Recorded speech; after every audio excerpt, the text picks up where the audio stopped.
வணக்கம். இது ஆடியோ நூலகம். ஆடியோ நூலகத்துக்கு வருகை தந்த உங்களுக்கு மனமார்ந்த நன்றிகள். இப்போ நம்ம பார்க்க போகிற கதை என் மனம் உன்னிடம் மட்டும். அமைதியான நதியோட்டத்தில் போகும் மலர் போல இயல்பாக தன் வாழ்வை வாழும் வக்கீல் தொழில் பார்க்கும் ஒருவனுக்கும் அவனிடம் பார்ட் டைம் வேலையாக வந்து சேரும் அழுத்தமான ஜூனியர் பெண்ணுக்கும் இடையே மலரும் காதலை மட்டுமல்ல, அதனால் அவன் குடும்பத்தில் ஏற்படும் மாற்றங்களையும் சொல்லுவதே இந்த கதை. கதைக்குள்ளே போகிறதுக்கு முன்னாடி ஒரு சிறு நினைவுபடுத்துதல். ஏற்கனவே சப்ஸ்கிரைப் பண்ணவங்களுக்கு என் மனமார்ந்த நன்றிகள். அதே மாதிரி இதுவரைக்கும் சப்ஸ்கிரைப் பண்ணாமல் பார்த்தீங்கன்னா கேட்டிங்கன்னா ப்ளீஸ் சப்ஸ்கிரைப் பண்ணிவிட்டு பாருங்கள், கேளுங்க. அப்படியே இந்த லைக் பட்டனையும் பெல் பட்டனையும் தட்டிட்டிங்கன்னா இன்னும் ரொம்பவே ஹாப்பி. இப்போது கதைக்குள்ளே போகலாமா? என் மனம் உன்னிடம் மட்டும் 4ஆம் பாகம் கேட்கலாமா? முன்னர் அவள் நின்ற ஈரமான இடத்தில் இவன் நின்று கடந்து சென்றவளின் வலது கையை பிடித்து நிறுத்தினான்.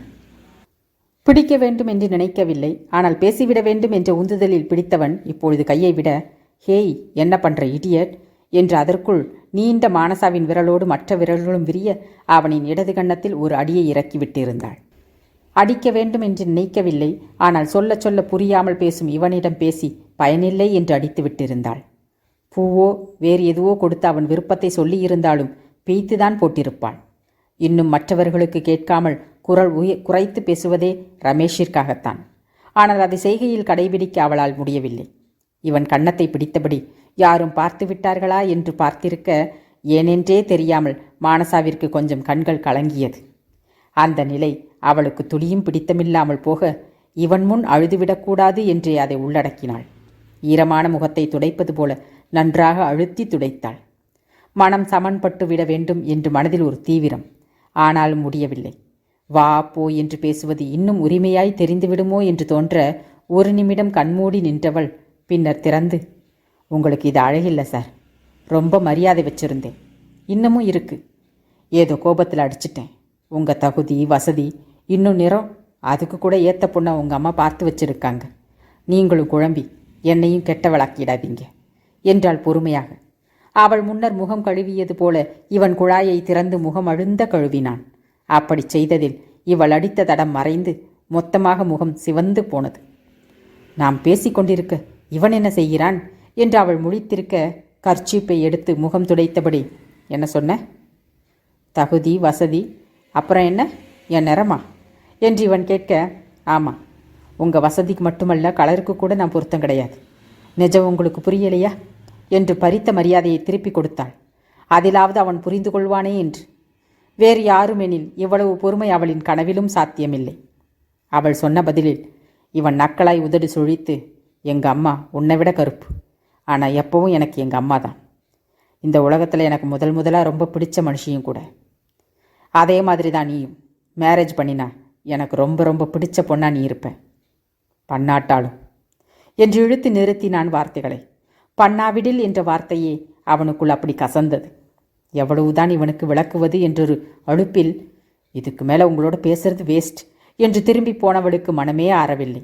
மறுபடியும் திரும்பி வந்து, எப்படி சார் என்கிட்ட உங்களுக்கு இந்த மாதிரி பேச தோணுது? நான் எப்போ அந்த மாதிரி எண்ணம் வர்ற அளவுக்கு உங்கள்கிட்ட நடந்துக்கிட்டேன்? நிஜமா எனக்கு தெரியலை என்று திட்டுவது போல முகபாவனையில் கேட்டுவிட்டு திரும்பி ஒரு அடி எடுத்து வைத்தாள். பின்னும் மனம் ஆறாமல், என்னை பற்றி உங்களுக்கு தெரியுமோ, அதுதான் ஆதரவாக பேசினா தலையாட்டிடுவேன்னு நினச்சிட்டிங்களா? தமிழன் எதுவும் சொன்னாங்களா என்றாள் சிந்தனையாய். அவள் கேட்டதை விட அதற்காகத்தான் இந்த காதலோ என்பது போல அவள் பேசியது பிடிக்காமல், உன் அண்ணன் எல்லாமும் சொன்னார், ஆனால் அதுக்காக இந்த காதல் இல்லை, எப்போ வந்துச்சுன்னு எனக்கு சரியாக சொல்ல தெரியலை என்றான் கையை கட்டியபடி. எல்லாமும் தெரிஞ்சா பாதுகாப்பாக பார்த்துக்குவீங்கன்னு நம்பி சொல்லி இருப்பாங்க, ஆனால் அதை அட்வான்டேஜாக எடுத்துக்காதீங்க என்று விட்டு திரும்பி போக, தன் விருப்பம் சொல்லிய பின்தான் தமிழ் உண்மையை சொன்னார் என்று தெரிந்தாள். உண்மையில் அவர்களையும் இவள் என்னென்ன பேசுவாளோ என்று தோன்ற, அவர் எதுக்காக வேணும்னாலும் சொல்லியிருக்கட்டும், நான் கேட்டதுக்கு இன்னும் நீ பதில் சொல்லலை என்றான் இன்னும் கையை நெஞ்சோடு இறுக்கி, இடது காலை பின்னால் மடக்கி சுவற்றோடு நின்றபடி. குரல் கொஞ்சம் உயர்த்தி கேட்டதால், உள்ளே இருக்கிறது இவன் குடும்பம், என்னமோ நம்ம குடும்பம் மாதிரி பயமே இல்லாமல் கத்துறான் என்று முணங்கியபடி போனவள் திரும்பி வந்து, என்ன சொல்லணும் என்றாள் அவனைப் போலவே கையை கட்டி. நான் லவ் பண்ணுறேன்னு சொன்னேன், உளறல்னு சொல்லிட்டேன், கல்யாணத்துக்கு கேட்டேன், பதில் சொல்லலை என்றான் தோளை குலுக்கிவிட்டு. நிமிர்ந்து வானத்தை பார்த்தவள், நைட் 1 மணிக்கு சொன்னா உளறல்னு சொல்லாமல் என்ன சொல்லுவாங்க? அண்ட் மேரேஜுக்கு என்னோட பதில், டெய்லி உங்கள் ஒயிட் ஷர்ட் துவச்சி ஷூ பாலிஷ் பண்ண வேறு பெட்டரான பொண்ணை பாருங்க, இதுதான் என்றாள் அவனைப் போலவே தோலை குலுக்கிவிட்டு. அதிலிருந்த திமிர் சுத்தமாயினும் அவனுக்கு பிடித்தமில்லை. இருந்தும், இதெல்லாம் இதுக்கு முன்னாடி எங்கள் அம்மா பண்ணினாங்கன்னு நினச்சியா வேற பொண்ணு பார்க்க? ஷர்ட் சலவைக்கு போயிடும். டெய்லி ஷூ பாலிஷ் பண்ணுறது எங்கள் அம்மா இல்லை, அப்பா. உனக்கு பிடிக்கலன்னா பிடிக்கலன்னு சொல்லு, வேற பொண்ணு பார்க்க நீ சொல்லக்கூடாது என்று சற்று முன் அவள் சொன்னது போல விரல் நீட்டி சொல்லிவிட்டு அவள் போகும் முன்பே இவன் கடந்து மருத்துவமனைக்குள் சென்று விட்டான். ரமேஷ் நின்றதால் தான் அவள் அந்த இடத்தை விட்டு போக வேண்டும் என்று நினைத்தாள். இப்பொழுது அவன் கடந்து சென்றிருக்க வெளியே போட்டிருந்த திண்டில் போய் அமர்ந்து விட்டாள். அவள் வந்திருந்த டூ வீலரின் சாவி மொழியின் அறையில் இருந்தது. எடுத்துக்கொண்டு அந்த இடத்தை விட்டு போய்விட வேண்டும் என்று மனம் உந்த, இப்படியே போனால் மொழி என்னவென்று கண்டுபிடித்து விடுவாளோ, அல்லது மற்றவர்களுக்கு தான் விளக்கம் சொல்ல வேண்டி வருமோ என்றும் அடுத்தடுத்து எண்ணங்கள் மோத போக வேண்டாம் என்று அமர்ந்து விட்டாள். சில நிமிடங்கள் கடந்திருக்க, மானசா, டாக்டர் கூப்பிடுறாங்க என்று நர்ஸ் வெளியில் எட்டி பார்த்து அழைக்க, வரேன் என்று எழுந்து உள்ளே செல்ல, இந்நேரம் என்ன வெளியே உட்கார்ந்திருக்க என்றாள் மொழி. அவள் நின்றிருந்ததே ரமேஷின் குடும்பத்தினர் முன்புதான். மீனாட்சியின் கையில் இருந்த குழந்தை மட்டும் ஜானகி இருந்த அறையில் இருக்க, முகம் கழுவ போனேன், அப்படியே உட்கார்ந்துட்டேன் என்றாள் கவனமாக ரமேஷை தவிர்த்து. ஏனெனில் அருகில் உள்ள இருக்கையில்தான் அவன் அமர்ந்திருந்தான். மொழியிடம் மீனாட்சி, நல்லபடியாக பிரசவம் பார்த்து கொடுத்துட்டீங்க, இவனுக்கும் ஒரு கல்யாணம் முடிச்சிட்டா என் கவலை போயிடும். அதுக்கு ஒரு நேரம் வரமாட்டேங்குதே என்று புலம்ப, அதெல்லாம் நடக்கும் மீனாட்சி என்று செல்லம்மாள் சொல்ல, எங்க சித்தி, இன்னைக்கு கூட காலையில் கேட்டேன், இந்த ரேணுகாவுக்கு என்ன குறைச்சல், பக்கத்தில் தான் ராமலிங்க அண்ணன் ஊர், பெருசாக பிரச்சனை எதுவும் இல்லை, பேசுவோமாடா, ஜானகிக்கு குழந்தை பிறந்ததும் கல்யாண ஏற்பாட்டை பார்ப்போம்னு சொன்னால் மூச்சே காட்ட மாட்டேங்கிறான் என்று ரமேஷை பார்த்தபடி பேச, இவ்வளோ நேரம் குழந்தை நல்லபடியாக பிறந்துடணும்னு வேண்டுனேன், இனி இதுக்கும் சேர்த்து வேண்டு, மேலே இருக்கிறவன் பார்த்துப்பான் என்று செல்லம்மாள் சொல்ல, மொழிதான் என்ன செய்வது என்று தெரியாமல் நின்றாள். இந்த விஜய் தம்பி கிட்ட சொல்லி இவனுக்கு புத்தி சொல்லுமா, இவன் வயசு பசங்கள்லாம் புள்ளக்குட்டியோடு இருக்காங்க, இவன் என்னடான எந்நேரமும் வேலை வேலைன்னு ராக்கோழி மாதிரி சுற்றுறான் என்று மீனாட்சி சொல்ல, மொழி ரமேஷை பார்க்க அவன் பார்வை சாவியை எடுத்துக்கொண்டு வெளியே ஒரு மானசாவின் மேல் நிலைத்திருந்தது. அடித்ததை விட அவள் பேசிய பேச்சு அப்படி ஒரு தோற்றுவிட்ட உணர்வை இவனுக்கு கொடுக்க, ஏமா ஹாஸ்பிட்டலில் வந்து புலம்புற, இப்போ என்ன அந்த பொண்ணை கட்டிக்க சம்மதிக்கணும், அவ்வளோதானே, நாளைக்கே நானும் சம்மதம் போதுமா என்றான் எழுந்து நின்று. என்னண்ணா என்று மொழி அதிர்ச்சியாக, செல்வன் கூட என்னடா உளர்ற என்றான். இருவருக்குமே இவன் மானசாவை விரும்புவது தெரியுமே. அதை கொண்டு செல்வன் கேட்க, என்ன சும்மா சும்மா உளறல்னு ஆளுக்காளுக்கு சொல்கிறீங்க, எனக்கும் சுய புத்தி சுய கௌரவம் இருக்கு, எனக்கு தெரியாத நான் என்ன பேசுகிறேன்னு என்று ரமேஷ் கத்த, அனைத்தையும் கேட்டுக்கொண்டே, இதுக்கு பேர் லவ்வா, இவன் கேட்டதும் நம்ம ஓகே சொன்னால் கல்யாணத்துக்கு ஏற்பாடு பண்ணுவானாம், சொல்லி 1 மணி நேரம் என்ன, அரை மணி நேரம் கூட ஆகலை, வேற ஒரு பொண்ணுக்கு ஓகே சொல்கிறான், இவன் என்கிட்ட சொன்ன கன்றாவி காதலுக்கு கல்யாணம் ஒரு கேடு என்று எண்ணி கேவலமாக இதழ் சொழித்தபடி இவர்களை கடந்து சென்று விட்டாள் மானசா. செல்வனுக்கு புரியவில்லை. ஆனால் மானசா நிற்காமல் செல்லுவது, ரமேஷ் என்றுமில்லாமல் கத்துவதில் மொழிக்கு ஏதோ நடந்துள்ளது என்று கொஞ்சம் புரிய, அதை இவர்கள் முன் வாய்விட்டு சொல்லவும் கேட்கவும் முடியாமல் முழித்து நின்றாள். மானசாவிடமெல்லாம் கேட்கவே முடியாது, என்ன நடந்தது என்றும் தெரியாது. எல்லோரும் பிளான் பண்ணி தான் அனுப்பி வச்சிங்களா என்று கேட்டால் கூட தாங்கிக் கொள்ளலாம், அவளே உள்ளுக்குள் ஒடுங்கிவிட்டாள், என்ன செய்வது என்று மொழிக்குள் சிந்தனைகள் ஓட, ரமேஷிடம் டென்ஷனாகாமல் இருங்கண்ணா என்றாள் பொதுவாக. அருகில் நின்ற செல்லம்மாள், ஆமாய்யா, இருந்திருந்து ஒரு கல்யாணத்துக்கு சம்மதம்னு சொல்கிற, நல்லா சிரிச்ச முகத்தோடு சொல்ல வேண்டாமா என்று சொல்ல, என் பேரன் பிறந்த நேரம் இவன் வாய் திறந்து சொல்லணும்னு இருந்திருக்கு, எத்தனை பொண்ணு பார்த்தாச்சு, ஒன்றும் எனக்கு பிடிக்கலை, இல்லை இவனுக்கு பிடிக்கலை, எல்லோருக்கும் பிடிச்சிருந்தா ஜாதகம் பொருந்தாது, இந்த சம்பந்தம் தான் கடைசியில் அமையணும்னு இருந்திருக்கு என்று மீனாட்சி மகிழ்ச்சியாக சொல்ல, செல்வன் தலையில் அடிக்காத குறையாக பார்த்திருக்க, 30 நாள் போகட்டும் மீனாட்சி, நல்ல நாளாக பார்க்கலாம் என்றார் ரமேஷின் தந்தை. பிரசவம் பார்த்தபோது சுற்றாத தலை மொழிக்கு இப்பொழுது சுற்றியது. எல்லாவற்றையும் விட கடந்து சென்ற மானசாவின் கேலியான இதழ் சிரிப்பு ரமேஷின் உள்ளே கனகனவென்று கனன்றது. இவள் சம்மதம் சொல்லாதது குற்றமில்லை, அடித்தது குற்றமில்லை, வேறு பெண் பார்க்க சொல்லுவது குற்றமில்லை, நான் திருமணத்திற்கு சம்மதித்தது குற்றமா? அதைத்தானே அவள் எதிர்பார்த்தாள் என்று வெளியே போகும் அவளின் உருவத்தையே விரித்து பார்த்திருந்தான். அத்தியாயம் 21. எல்லாமும் தலைகீழாய் மாறிவிட்டிருந்தது ஒரு நொடியில். ஆம், நிறைய கிடைத்து விட்டதாய் நினைத்து இருந்தவளுக்கு மொத்தத்தையும் பறித்த உணர்வு. வெளியே வண்டியை கிளப்பலாம் என்று சென்றவள் அதன் மீது அமர்ந்து அப்படியே தலையை முன்னால் முட்டியவாறு உட்கார்ந்திருந்தாள். இன்னமும் ரமேஷ் சொன்னது, அதற்கு அவள் நடந்து கொண்டது என எல்லாமும் கனவு போல. ஆனால் உடல் தழுவும் வெட்டவெடி காற்றும் குளிரும் நிஜம்தானே? கண்கள் கலங்கியது. எல்லோரையும் பிடித்து விட்டதா தெரியாது. ஆனால் செல்லம்மா, அவரை எப்படி விடுவதாம்? நடந்தவைகளை மொழியிடம் என்ன, யாரிடமும் பகிர விருப்பமில்லை. இன்னும் இதற்காக கோபித்து எல்லாவற்றையும் அள்ளிக்கொண்டு எங்காவது செல்வதும் வெறுப்பாக இருந்தது. எத்தனை நாள்தான் பரதேசி போல சுற்றுவதாம்? இந்த வீடு வேண்டாம் என்றால் மொழி கேட்கும் கேள்விகளுக்கும் நிஜம் சொல்ல வேண்டும். எல்லாமும் தனக்காக செய்வாள். அதற்காகவே இனி வேறு இடம் போக அவளிடம் கேட்க மனமில்லை. தன்னை சுற்றி உள்ளவர்கள் நிறைய உதவுகிறார்கள், அக்கறையாக பார்த்து கொள்கிறார்கள். இதுவெல்லாம் ஒரு பிரச்சனை இல்லை என்று மனதை சமன்படுத்தினாலும் இனி எப்படி ரமேஷினை தினம் தினம் எதிர்கொள்வது? எப்படி நடந்து கொள்வான்? எங்கு தவறு செய்தேன் என்று கண்ணீரை உகித்து கொண்டிருந்தாள். ஆம், கண்ணீர் வரத்தான் செய்தது. நமக்கு இதெல்லாம் வருகிறதா என்று அவளே கண்களை துடைத்து கொண்டாள். யாரும் இல்லாத அனாதை போல ஒரு உணர்வு. இறுதியில் செல்லம்மாளை நினைவில் வந்து நின்றார். மணியை பார்க்க 2 நெருங்கியிருந்தது. அவள் மணியை பார்த்திருக்க மீனாட்சியை தவிர அனைவரும் வெளியே வந்தனர். ரமேஷ் எதுவும் பேசாமல் வேறு பக்கம் பார்த்திருக்க செல்வன் அவள் அருகில் வந்து, இந்நேரம் நீ வண்டி ஓட்ட வேண்டாம், நான் எடுத்துக்கிட்டு வரேன், நீ காரில் ஏறு மானசா என்றான். மானசா மொழியை பார்க்க, எதுக்கு அவங்களை பார்க்கிற? இந்நேரம் பாரு, குளுத்த காத்தடிக்குது, உள்ளே ஏறு என்றார் செல்லம்மாள். மொழி அவளின் காரை எடுக்க, பின்னாடி ஃபாலோ பண்ணணுமா சிஸ்டர் என்றான் ரமேஷ். இங்கிருந்து 5 நிமிஷம் கூட ஆகாது, நான் போயிடுவேண்ணா, எல்லோரும் தூங்காமல் முடிச்சிருக்கீங்க, கிளம்புங்க என்று சொல்லி அவள் கிளம்பிவிட மானசா வழியில்லாமல் செல்வனிடம் சாவியை கொடுத்துவிட்டு காரின் பின்பக்கம் ஏறினாள். முதலில் ரமேஷின் காரில் ஏறுகிறாள். அதன் மகிழ்ச்சி துளியும் அவளிடம் இல்லை, இவனிடமும் இல்லை. எப்போதடா வீடு வரும் என்று அவன் ஓட்ட அருகில் இருந்த அவனின் தந்தை பேசிய பேச்சுக்கள் எதுவும் மனதில் பதியவில்லை. வீட்டிற்கு வந்த பின் செல்லம்மாள் 2 வார்த்தை பேச இவள் கண்மூடி அமர்ந்து விட்டாள். என்னாச்சு மானசா என்று கேட்க, இல்லை பாட்டி, நான் உள்ளே போய் தூங்குவா என்றாள். தனி அறையிருந்தும் எப்பொழுதும் ஹாலில் இவரோடு பேசியபடியே படுப்பதுதான். இன்று அமைதியாக தூங்கிவிடுவோம் என்று அவளுக்கே நம்பிக்கை இல்லை. அதை நினைத்து அவள் கேட்க, சரி என்று சொன்ன செல்லம்மாள் நேரமானபடியால் கண்மூடி படுத்துவிட்டார். அங்கே மொழி வீட்டை அடைந்திருக்க விஜய் அப்பார்ட்மெண்ட்டின் வாசலிலேயே நின்றிருந்தான்.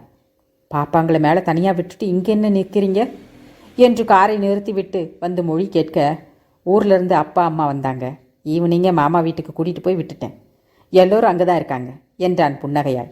என்ன ஸ்மைல், முன்னமே சொல்லியிருந்தா நான் நேரம் அங்கே வந்திருப்பேனே என்று சொல்ல, அதுதான் சொல்லலை என்றான் இன்னும் பெரிய புன்னகையாய். விளையாட்டா போச்சா?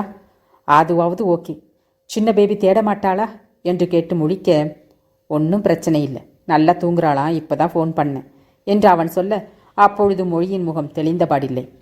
என்னாச்சு என்று விஜய் புருவம் உயர்த்த மருத்துவமனையில் நடந்தவற்றை இவள் கூற, ஏதோ சொதப்பி இருப்பான் போல, நீ கேட்காம மானசா எதுவும் சொல்ல மாட்டா, ரமேஷ் இப்போ இல்லைனாலும் அப்புறமா எனக்கு கால் பண்ணுவான், நீ வருத்தப்படாத என்று பேசிக்கொண்டே நடக்க, ரமேஷ் அண்ணா மேரேஜுக்கு ஓகே சொல்லியிருக்காங்க, எப்படி வருத்தப்படாமல் இருக்க என்றாள் கலக்கமாக.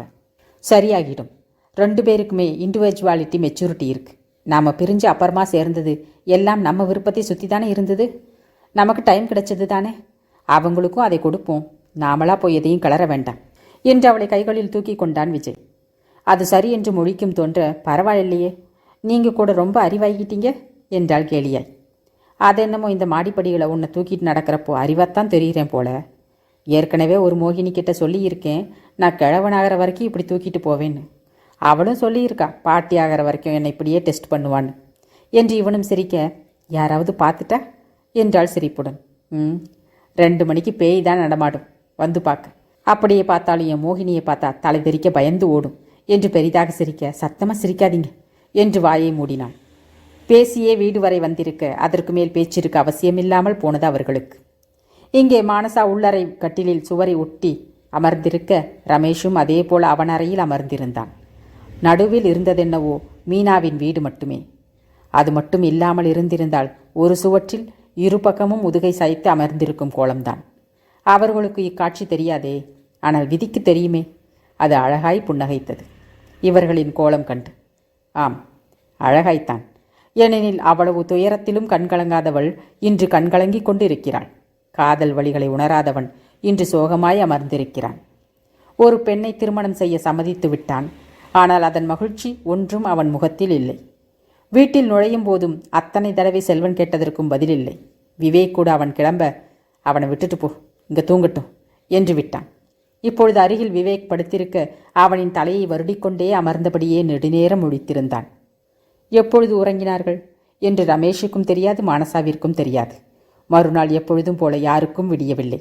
ஏனெனில் பிறந்த குழந்தையை பார்க்கவென்று நிறைய உறவுகள் ஜானகியின் பக்கமிருந்து வந்திருக்க ரமேஷின் வீடு கூட்டமாகத்தான் இருந்தது. அலுவலகம் போகாமல் வீட்டிலேயே இருந்து விடுவோமா என்று கூட ரமேஷிற்கு தோன்றியது. ஆனால் செல்வன் கேட்கும் கேள்விகளுக்கு பதில் சொல்லி மாளாது என்று நினைத்தவன் எத்தனை நாட்களுக்கு அவளை தவிர்ப்பதாம் என்று இப்பொழுது அலுவலகம் வந்திருந்தான். அதுவும் 8 மணிக்கு முன்பே. இங்கே பின்னர் சென்று அவனை பார்த்தால் குட் மார்னிங் சார் என்று சொல்ல வேண்டி வருமே என்று நாமே முன்னால் போய்விடுவோம் என்று நினைத்து மானசா ஏற்கனவே அமர்ந்திருந்தாள். இவன் சென்று வெளியறையில் அமர்ந்தபோது எழுந்து நின்றாளே தவிர ஏதும் பேசவில்லை. இவனும் எதிர்பார்க்கவில்லை.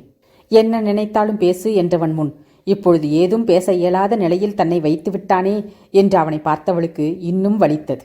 அவன் உடை, ஷூ என்று கண்கள் போக நேற்று ஆத்திரத்தில் பேசியதெல்லாம் நினைவில் வந்து போனது. மதிப்பான தோற்றம், தன் முன் கீழிறங்கி போய்விட்டானே என்று கூட மனம் வலித்தது. ஆம், அவன் திருமணத்திற்கு சம்மதித்ததில் இவளுக்கு எந்த ஒரு வருத்தமும் இல்லை. என்ன விருப்பத்தை கூறி சில நிமிடங்களுக்குள் அதை அவன் சொன்னதுதான் கேவலம் போல தோன்றியது. நேற்றைய மனநிலை இன்று இல்லையே. இவள்தான் அவனை நேர்பார்வை பார்த்தாள். அவன் கேஸ்கட்டில் கண் வைத்திருந்தான். இருந்தும் பார்க்கிறாள் என்பதை அறியாமலா இருப்பான்? இன்று கண் வழித்ததும் ரமேஷிற்கு தோன்றியதே, நமக்கு லவ் பண்ணவும் தெரியல, அதை ஒரு பொண்ணுகிட்ட சரியாக வெளிப்படுத்தவும் தெரியல என்பதுதான். அதை கொண்டு இவன் அமைதியாக இருக்க அவன் முகத்தில் நேற்று சிவந்து போன முகம் கற்பனையாய் இவள் கண்களுக்கு வந்து போனது.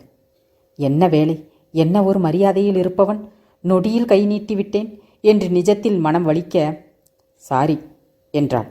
கேட்பது அடித்ததற்கான மன்னிப்பு. அதற்கு சார் போட அவளுக்கு வாய் வரவில்லை. அவள் குரலில் அவன் நிமிர்ந்து பார்த்து நம்மிடம்தான் பேசினாளா என்று பார்த்தான். மீண்டும் ஒரு முறை சாரி என்றாள். நேர்பார்வையாகத்தான் பார்த்தாள். அவள் எப்பொழுதும் அப்படித்தானே. உனக்கு சாரி கேட்டு பழக்கமில்லை, எனக்கு தெரியும். ஹாஸ்டலில் அந்த ஒரு சாரிக்குத்தான் அவ்வளவு பஞ்சாயத்தாச்சு. அப்புறம் நான் உன் கையை பிடிச்சேன், அது ரொம்ப ரொம்ப தப்பு, அதுக்குத்தானே நீ அடித்த? தப்பில்லை என்று சொல்ல, தப்பு செய்யாமல் சாரி கேட்க வேண்டியதில்லை தான். ஆனால் அதுக்கப்புறம் நமக்கு அடித்தது தப்போன்னு தோணக்கூடாது. எனக்கு தோணுது, அதனால தான் சாரி கேட்குறேன். நீங்கள் கேட்டது தப்பில்லை, ஆனால் நீங்கள் அப்படியெல்லாம் பேசுவீங்கன்னு நான் எதிர்பார்க்கல, அதுதான் அப்படி நடந்துக்கிட்டேன் என்றாள் நின்றபடியே. என்ன முயன்றும் ரமேஷின் முகத்தில் கசப்பான புன்முறுவல் வந்து போனது. முதல்ல உட்கார் என்று சொல்ல, இல்லை பிரசாந்த் இந்த மாதிரி பேசியிருந்தா கூட விருப்பமில்லைன்னு வாய் வார்த்தையாக சொல்லியிருப்பேன். நம்மளை சுற்றி என்ன நடக்குதுன்னு நமக்கு முன்னமே கொஞ்சம் புரியும் தானே. ஆனால் உங்ககிட்ட எதிர்பார்க்கலையே, அதான் என்றாள் மனம் கேளாமல். புரியுது, நீ சாரி சொன்னா நான் கூட தேங்க்ஸ் சொல்லணும் என்றான். அவள் அமர்ந்து என்ன ஏன் என்பது போல பார்த்திருக்க, நானும் ரொம்ப பேசிட்டேன், பேசியே ஆகணும்னு தோணுச்சு, கொட்டிட்டேன். ஆனால் நீ கொஞ்சம் கத்தி இருந்தாலும் என் வீட்டு ஆளுங்க முன்னால் ஒரு மாதிரி ஆகியிருக்கும். எல்லோருக்கும் சங்கடம். நேற்று புரியலை, ஆனால் இன்னைக்கு காலையில் புரிஞ்சது. அடிக்கிற அளவுக்கு கோபம் வந்தும் கத்தி ஆர்ப்பாட்டம் பண்ணாமல் நீ போனது எனக்காகத்தான்னு. தேங்க்ஸ் என்றான் உண்மையாக, ஒரு சகஜ நிலை நிமிடத்தில். ரொம்ப யோசிக்காத, உனக்குன்னு வீடு, படிப்பு, உறவு எல்லாம் இப்போ தான் அமைஞ்சிருக்கு. எல்லாத்தையும் விட மொழி உனக்கு ஒன்றுனா தாங்க மாட்டாங்க. இப்போவும் அதுதான் சொல்கிறேன், உனக்கு என்ன தோணுதோ அதை பேசு, உனக்கு எப்படி இருக்கணுமோ அப்படி இருந்துக்கோ என்றான். மிகப்பெரிய ஆசுவாசம் மானசாவிற்குள். ஏதோ பெரிதாய் நினைத்து வருந்தியது. இப்பொழுது காணாமல் போன உணர்வு. மிக மிகச் சிறியதாய் ஒரு மெல்லிய புன்னகை கூட அவளின் முகத்தில் தோன்றியது. அதில் இவனுக்கு சிறு புன்னகை பரவ நெருக்கமான ஒரு உணர்வுதான் ரமேஷிற்கும். எல்லாவற்றையும் வெளிப்படையாக பேசுகிறாள். எந்த வெளிப்பூச்சும் இல்லா அவளின் பேச்சில் நடந்ததை நீ பேச வேண்டாம். ஆனால் ஒரு உண்மை சொல்லு மானசா, இதுக்கு முன்னாடி உனக்கு யாரும் ப்ரப்போஸ் பண்ணினது இல்லை தானே என்று கேட்க அவள் சிரித்தே விட்டாள். எப்படி கண்டுபிடிச்சிங்க என்று கேட்க, இல்லை நிறைய பேசுனியா, ஏதோ முதல்ல யாரோ வந்து பேசுகிற மாதிரி, அதுதான் தோணுச்சு, இந்த பொண்ணுக்கு அனுபவம் இல்லை போலன்னு என்று இவனும் சிரிக்க, இன்னும் கொஞ்ச நாள் போயிருந்தா அனுபவம் கிடைச்சிருக்கும், பிரசாந்த் சொல்லியிருப்பார், அவர் பார்வையே சரியில்லை.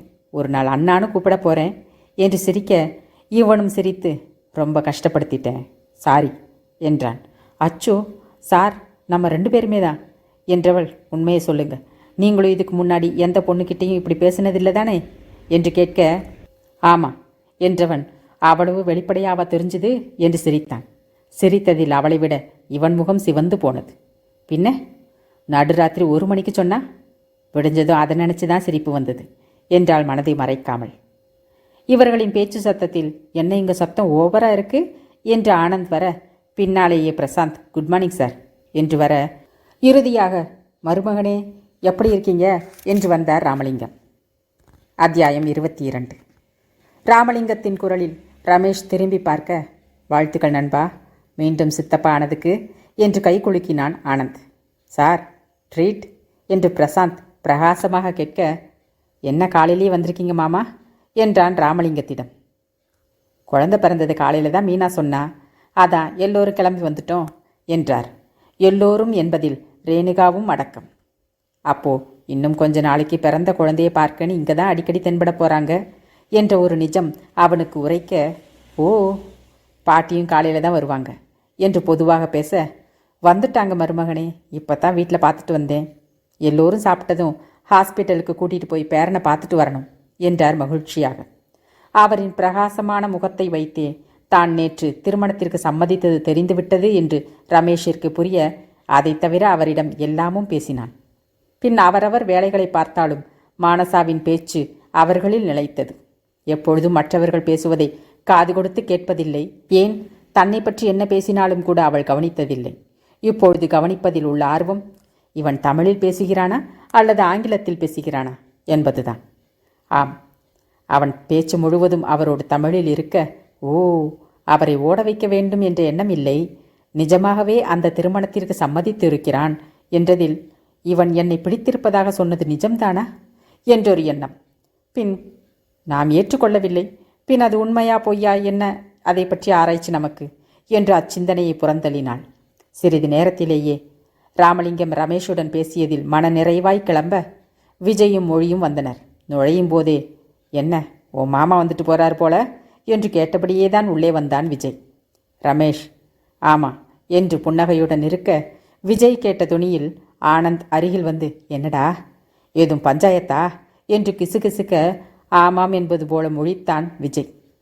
ரமேஷ் கொஞ்சம் உள்ள வரையா என்று ஆனந்த் உள்ளறைக்கு அழைக்க, மொழி மானசாவுடன் அமர்ந்து பேசிக்கொண்டிருந்தாள்.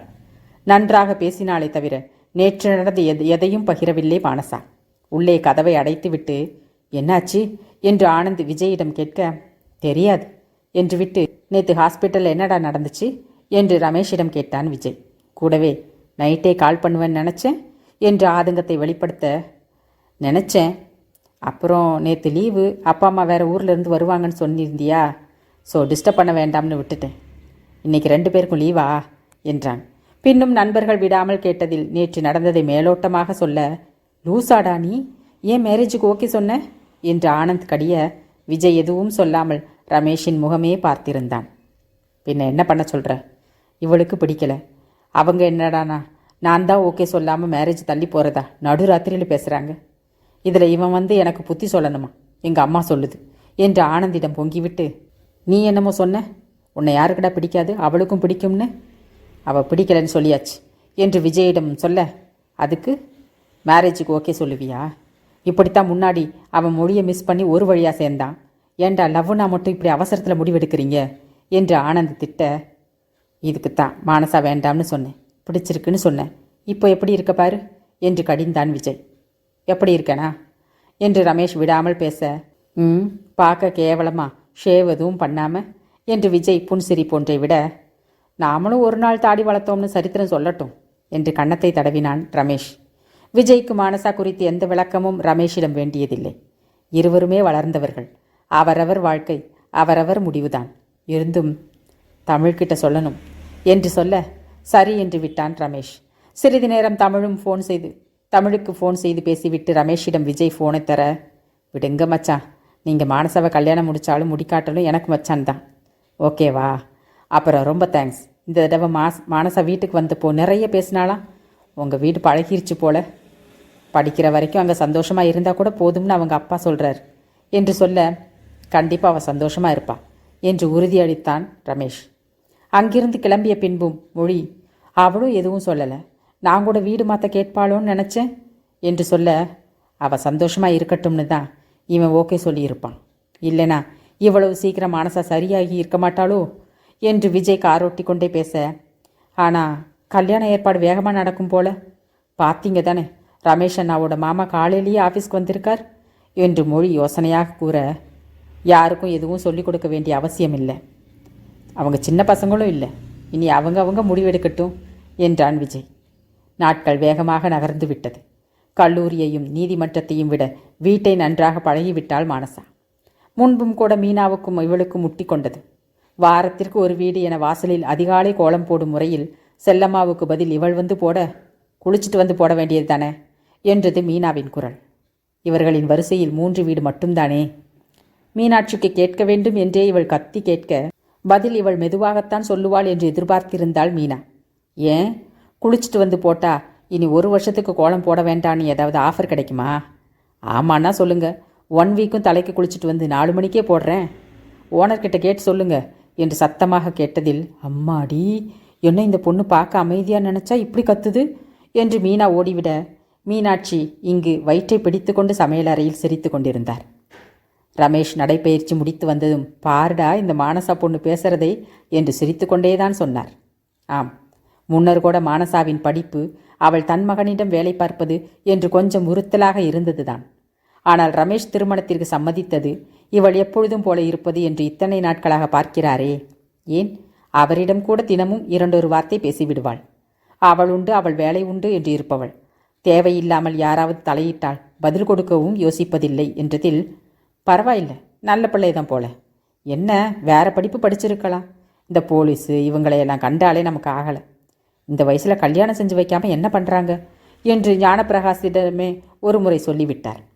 அன்றைய நாளுக்கு பின் மீனா மானசாவை தவிர்க்க அதை பற்றி என்று இவள் கவலைப்பட்டாள். நகர்ந்து போன நாட்களில் ஒரு நாள் இரவில் தானியாவிற்கு உடல் நலம் இல்லை என்று தெரிந்து மானசாவே அவர்களின் வீட்டு வாசலில் நின்று பேசினாள். இவள், என்னோட வர்றீங்களா? பின்னாடி இருந்து பிடிச்சிக்கோங்க, ஹாஸ்பிட்டலுக்கு போயிடலாம் என்று மீனாவிடம் கேட்க, வேண்டாம், ஊரில் அப்பாவும் இல்லை, அம்மாவுக்கு தனியாக வர தெரியாது, நம்ம ரமேஷையும் காணோம், ஆட்டோவுக்கு சொல்லியிருக்கேன் என்று தயங்கியதில், இந்நேரம் ஆட்டோவில் போகிறீங்களா? வேண்டாம், என்னோட வாங்க என்று அப்படியே நின்று விட்டாள் மானசா. பெண் செல்லம்மாளும் மீனாட்சியும் சொல்ல தானியாவை தூக்கி கொண்டு மருத்துவமனை சென்று வந்தனர். மறுநாள் காலையில் வெளியில் சென்று வந்த மானசா மீனாவின் வீட்டை தாண்டி போகும்போது, பாப்பா எப்படி இருக்கா என்று நின்று கேட்க, மீனாவுக்கு முன்பிருந்த பிடித்தமின்மை கொஞ்சம் குறைந்தது. நல்லா இருக்கா? என்ன இந்நேரமே வெளியில் போயிட்டு வர? ஆஃபீஸில் ஒர்க்கா என்றாள். அது ஆராய்ச்சியாய் இல்லாமல் அக்கறையாய் இருந்ததில், இல்லை, டிரைவிங் பழகிறேன், 30 நாளைக்கு மார்னிங் 1 hour போகணும் என்று புன்னகைக்க, உன்கிட்ட தான் கார் இல்லையே என்றாள். இல்லைன்னா என்ன, பின்னாடி சம்பாதிச்சு வாங்க மாட்டேனா? அப்போ ஓட்ட தெரியணுமே.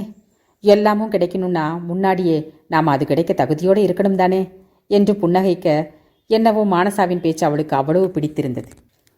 நீ சொல்கிறது சரிதான் மானசா, இத்தனை வருஷம் எதுனாலும் ஆட்டோ தான். எவ்வளவு நேரம் மாலில் சுற்றினாலும் ஆட்டோ வெயிட்டிங்கில் தான் இருக்கும். இதுவரை என் ஹஸ்பண்டும் சொல்லலை, எனக்காகவும் எதுவும் தோணினதில்லை. அப்படியே பழகிட்டேன். நேற்று தான் ஒரு 2 வீலர் கூட ஓட்ட பழகலையேன்னு ரொம்பவும் தோணுச்சு. என்னையும் சேர்த்து விட டிரைவிங் சொல்லித்தர இடத்துல என்று கேட்க, சரி என்றாள். வாசலில் நின்று பேசினால் அருகில் உள்ள மீனாட்சியின் வீட்டு சமையலறையில் இப்படி தெளிவாக கேட்கும்.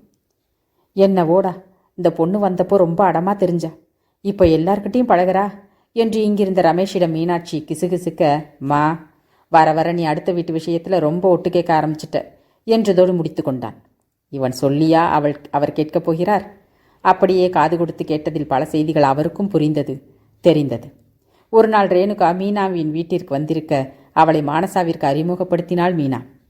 தெரியும் என்று மானசா புன்னகைக்க, ரேணுகா ஒன்றும் புன்னகைக்கவில்லை. இவள் உடை முதற்கொண்டு ஒரு பார்வை, நம்ம அக்காவிடம் பழகிவிட்டாளே என்று பார்க்க, என்ன ரேணு அப்படி பார்க்குற? மானசாவுக்கு ரமேஷ் ஆஃபீஸ் பற்றி எல்லாம் தெரியும் என்று அவளையும் அந்த பேச்சில் இணைத்தாள். கூடவே, எப்படி எப்படி கேஸ் எல்லாம் உங்கள் ஆஃபீஸ்க்கு வரும் என்று கேட்க, எல்லா வகையாகவும் வரும். சில சமயம் பொண்ணுங்களுக்கு கூட சார் ஸ்டேஷன் போவார், ஆனால் எப்பவும் சார் கரெக்ட் அதனால தான் எப்பவும் சார் மேலே ஒரு மரியாதை என்று உண்மையாய் சொல்ல, ஆமாம் மானசா, எங்கள் ரமேஷ் தங்கம், அதுதான் அப்பா ரேணுவை கொடுக்கணும்னு முடிவெடுத்தது என்று மீனா சொல்ல, இவ இவ்வளவு தெரிஞ்சு வச்சிருக்க வேண்டாம் என்று ரேணுகா முறைத்தாள். என்னவோ மானசாவின் வார்த்தைகளை கேட்டதில் மீனாட்சியின் மனம் குளிர்ந்து போனது. எத்தனை பேருக்கு கிடைக்கும் இந்த பாக்கியம்? முதல்ல 30 முடிஞ்சதும் நாள் குறிச்சிடணும் என் பையன் கல்யாணத்துக்கு என்று சமையலறையில் சமைத்தபடியே தனக்குள்ளேயே முணங்கிக் கொண்டார். ஆம், இப்போது 30 கழிந்து இன்னும் 20 தினங்களில் நிச்சயம் வைத்துக் கொள்ளலாம், விடிந்ததும் திருமணம் என்று நாள் குறித்தாகிவிட்டது. அது குறித்து எந்த இடரும் இல்லை மானசாவுக்கு. உலகம் பெரியதோ என்று கல்லூரி, வீடு, அலுவலகம் என்று தினம் தினம் ஏதோ ஒன்றை கிரகித்து கொண்டிருந்தாள். இன்று கூட பாஸ்கரின் விவரம் தெரிந்ததில் அவ்வளவு அதிர்ச்சி. எப்பொழுதும் சிரித்த முகத்துடன் மானசாக்கா என்று கத்திக்கொண்டே பாதாம் பாலை தந்துவிட்டு செல்பவன் இன்று மாலை 4 மணிக்கு இவள் மட்டும் அலுவலகத்தை திறந்து வைத்துவிட்டு அமர்ந்திருக்க 10 நிமிடத்திலேயே பாதாம் பாலோடு வந்துவிட்டான். நான் கேட்கவே இல்லையே என்று இவள் முழிக்க, நான் தான் பார்த்துட்டேனே, சும்மா குடிங்க, அப்போ தான் தெம்ப வேலை பார்க்க முடியும். கணக்கு வழக்கெல்லாம் பார்க்கக்கூடாது, ரமேஷ் அண்ணா தான் மொத்தமாக செட்டில் பண்ணுறது எல்லோருக்கும் என்றான் சிரித்து கொண்டேன். சார்கிட்ட வேண்டாம்னு சொன்னால் கூட சரின்னு விட்டுடுவார், ஆனால் டெய்லி நீ தான் வம்படியாக கொண்டு வர்ற என்று இவளும் சிரிக்க, எங்கக்கா நீங்கள் சும்மா குடிங்கக்கா என்று விட்டு உள்ளறையை எட்டி பார்த்தவன், ரமேஷ் அண்ணா வரலையா? இன்னைக்கு வரமாட்டார், ஏதோ ஆக்சிடெண்ட் கேஸா, ஜிஹெச் போயிட்டு அப்படியே ஸ்டேஷன் போயிட்டு வரான், ஆனந்த் சார் வரேன்னு சொல்லியிருக்கார் என்று குடித்து கொண்டே இவள் பேச, அச்சோ என்றான் வாய்விட்டு. என்ன? இல்லை, இன்னைக்கு தங்கச்சிக்கிட்ட பேசுகிறேன்னு சொல்லியிருந்தேன், அண்ணா இல்லையே என்று வருந்த, என் செல்லில் பேசு என்று எடுத்து கொடுத்தாள். வாரத்திற்கு 4 முறை பேசிவிடுவான் ரமேஷின் செல்லிலிருந்து. அதுவும் கீழே கடை முதலாளி பார்க்காமல் இருப்பாரா என்று எட்டி எட்டி பார்த்துதான் பேசுவான். அவர் இவன் ரமேஷின் அலுவலகத்திற்கு டீ கொண்டு வந்து கொடுத்தால் மட்டும் கண்டுகொள்ள மாட்டார். அதை கொண்டு இவள் தர, உங்கள் செல்லா?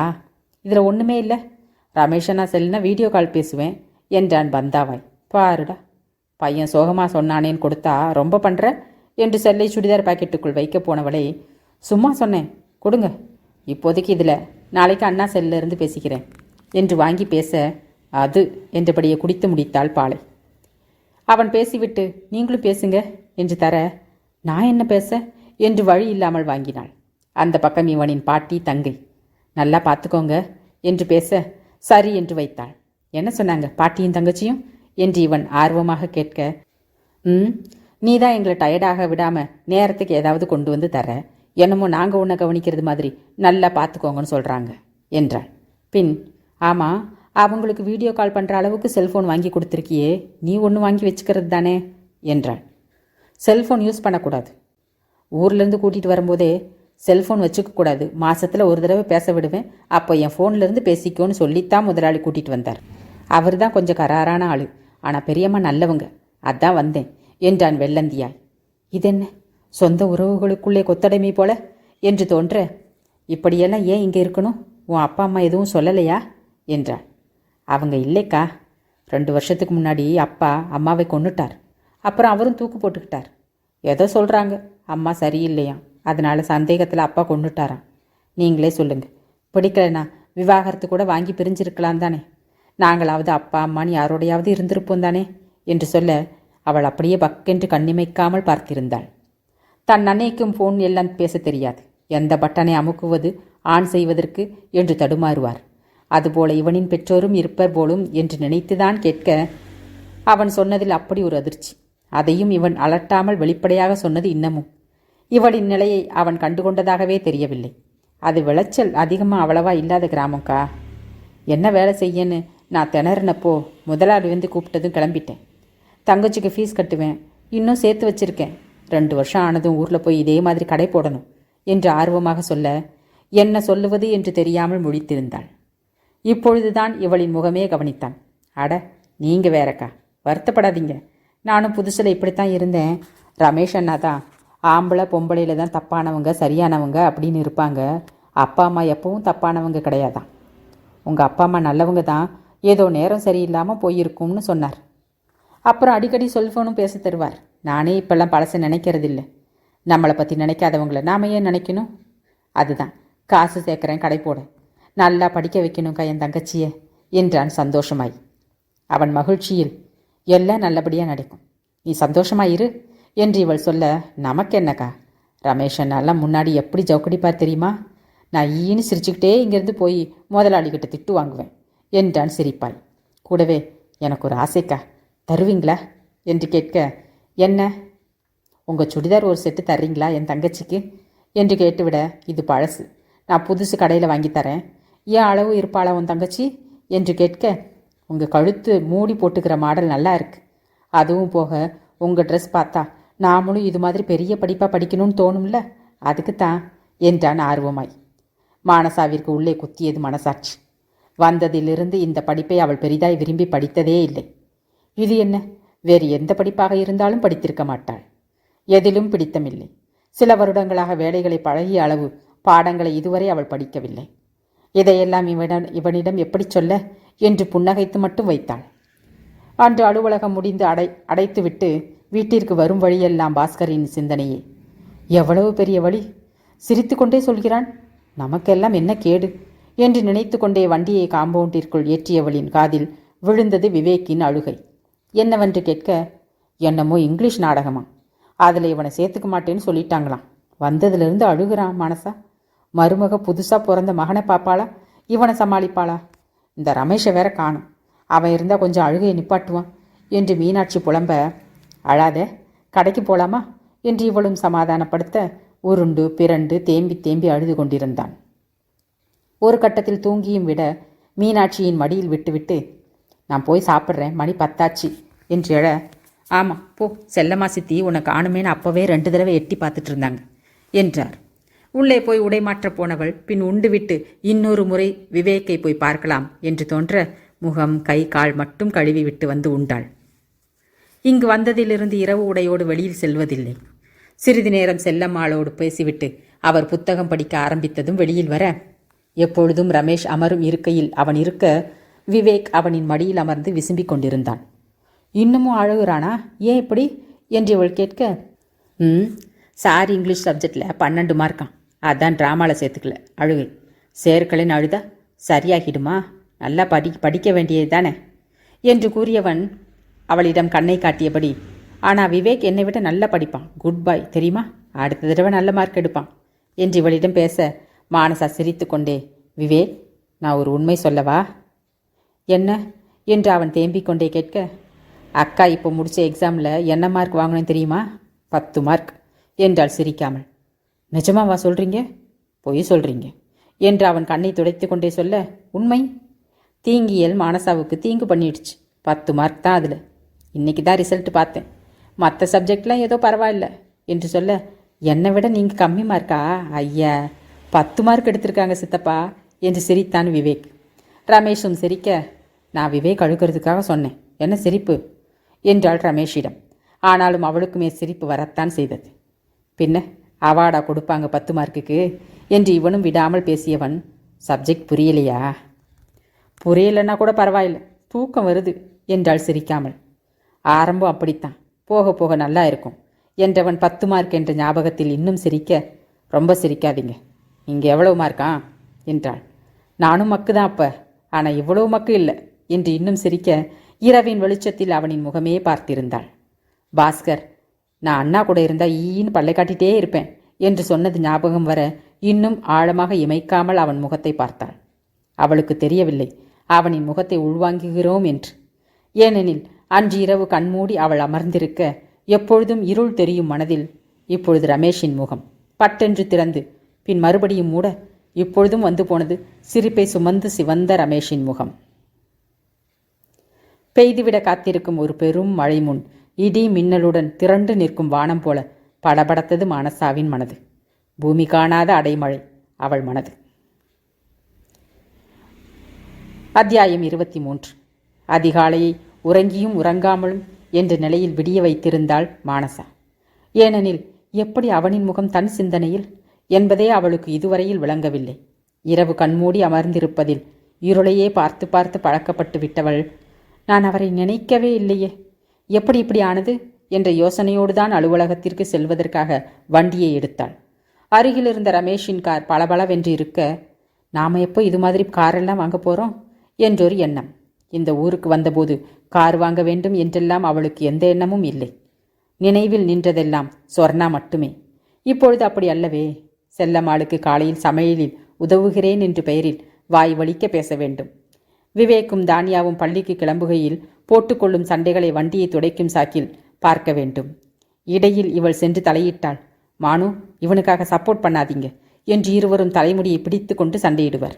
அதுவும் தானியாவின் சுருள்முடி எப்பொழுதும் மானசாவிற்கு லாவண்யாவைத்தான் ஞாபகப்படுத்தும். லாவண்டர் கிட்ட பேசி நாளாயிடுச்சு, இன்னைக்கு பேசிடணும் என்று ரமேஷை தவிர எல்லாவற்றையும் நினைத்து கொண்டே அலுவலகம் வந்தாள். அலுவலகத்தில் இவளுக்கு முன்பே ரமேஷ் இருந்தான். அவன் மட்டுமல்ல, ஆனந்த் மற்றும் சிலர் கூட உள்ளறையில் சீரியஸாக வழக்கொன்றை குறித்து பேசிக்கொண்டிருக்க இவள் சத்தமின்றி வேலையில் மூழ்கிவிட்டாள். பின் பாஸ்கர் வந்து, மானசக்கா, டீ கேட்டு ஃபோன் வந்தது என்று வர உள்ளறையை கை காட்டினாள். உள்ளே போய்விட்டு வந்தவன் சோர்வாக அருகில் உள்ள இருக்கையில் அமர, என்ன என்றாள். ரமேஷ் அண்ணா கிட்ட ஃபோன் வாங்கலாம்னு பார்த்தா உள்ள பிஸியாக இருக்காங்க என்று சொல்ல இவள் கொண்டு வந்திருந்த உடைகளை அவனிடம் தந்தாள். அக்கா, ஒரு சுடிதார் கேட்டால் எதுக்கு இத்தனை என்று இவன் முழித்து பேசிக்கொண்டிருக்க உள்ளே இருந்து பாஸ்கரை அழைத்தது ரமேஷின் குரல். போய்விட்டு வந்தவனின் கைகளில் ரமேஷின் ஃபோன் இருக்க, வீடியோ காலா, பேசு பேசு என்று விட்டு மானசா வேலையை பார்க்க லாவண்யாவை இவளுக்கு அழைத்தாள். ஹேய், உனக்கு 100 வயசு, காலையில் தான் உனக்கு பேசணும்னு நினச்சேன், அதுக்குள்ளே நீயே கால் பண்ணிட்ட என்று இவள் ஆர்வமாக பேச, அவ்வளவு வயசெல்லாம் எனக்கு வேண்டாம் மான்ஸ் என்று லாவண்யாவின் குரல் தொங்கி போயிருந்தது. கூடவே, நீ பிஸியா என்றும் அவள் கேட்க, இல்லை சொல்லு, என்ன மேடம் குரலில் குதூகலம் மிஸ்ஸிங்? பேக்கரி கடைக்காரனை பார்க்க ஊருக்கு போகலையா என்ன என்று இவள் கேலி செய்ய, அதெல்லாம் போகிறேன். என்ன இந்த மேரேஜ் சீக்கிரமாக பேசுவாங்கன்னு பார்த்தா வீட்டில் அது நடக்கிற மாதிரியே தெரியல. இந்த ஆவின் பால் கிட்ட மேரேஜ் பற்றி வீட்டில் பேசுடான்னா அவனும் பேச மாட்டேங்கிறான் என்று அவள் பொங்க இங்கு இவள் சிரித்தே விட்டாள். வருங்கால கணவருக்கு மரியாதை பலமாக கிடைக்குது, எதுக்கு இவ்வளோ கோவம் என்று கேட்க, பின்ன பென்ஸுக்கு கூட மேரேஜ் முடிஞ்சு ஃபோட்டோஸ் எல்லாம் அனுப்பியிருக்கா, நம்மளால் போக முடிஞ்சுதா? வீட்டில் கேட்டால் கல்யாணம் ஆக முன்னாடி தனியாக அனுப்ப முடியாதுன்னு சொல்லிட்டாங்க. சரி, இந்த ஆவின் பால் கூட போகலான்னா இன்னும் 6 மாதத்தில் நாள் குறிக்கணும், அதுக்கு முன்னாடி தனியாக 2 பேரையும் அனுப்ப முடியாதுன்னு வீட்டில் சொல்லிட்டாங்க. என்னால் தான் நீயும் மேரேஜுக்கும் போகலை. பாரு, வர்ற கடுப்புக்கு ஒரு நாளைக்கு இந்த பேக்கரிக்காரனையே கேட்காக்க போகிறேன் என்று அவள் பொங்க, டென்ஷன் ஆகாது, அதை விட உனக்கு ஷாக்காக ஒரு நியூஸ் சொல்கிறேன். ரமேஷ் சாருக்கு கூட இந்த மந்தில் மேரேஜ் என்றால் பேச்சை மாற்றவேன. சொல்லும்போதே என்ன முயன்றும் உள்ளுக்குள் சிறுவழி. என்ன, ரமேஷ் சாருக்கா? மை சைட்டுக்கு மேரேஜா? என்ன எல்லா நியூஸும் நமக்கு எதிராகவே இருக்கு என்று புலம்பி சிறிது நேரத்தில் அவளே, சரி விடு, புண்பட்ட நெஞ்சை, இங்கே ஹாஸ்டலில் பக்கத்தில் ஒரு ஐஸ்கிரீம் கடைக்காரன் இருக்கான், அவனை சைட்டடிச்சு ஆத்திக்கிறேன் என்றாள். அதில் மானசா சிரித்துவிட கட்சிக்காரர்களை அனுப்பிவிட்டு வெளியே வந்து அமர்ந்த ரமேஷ் இவளையே பார்த்தான்.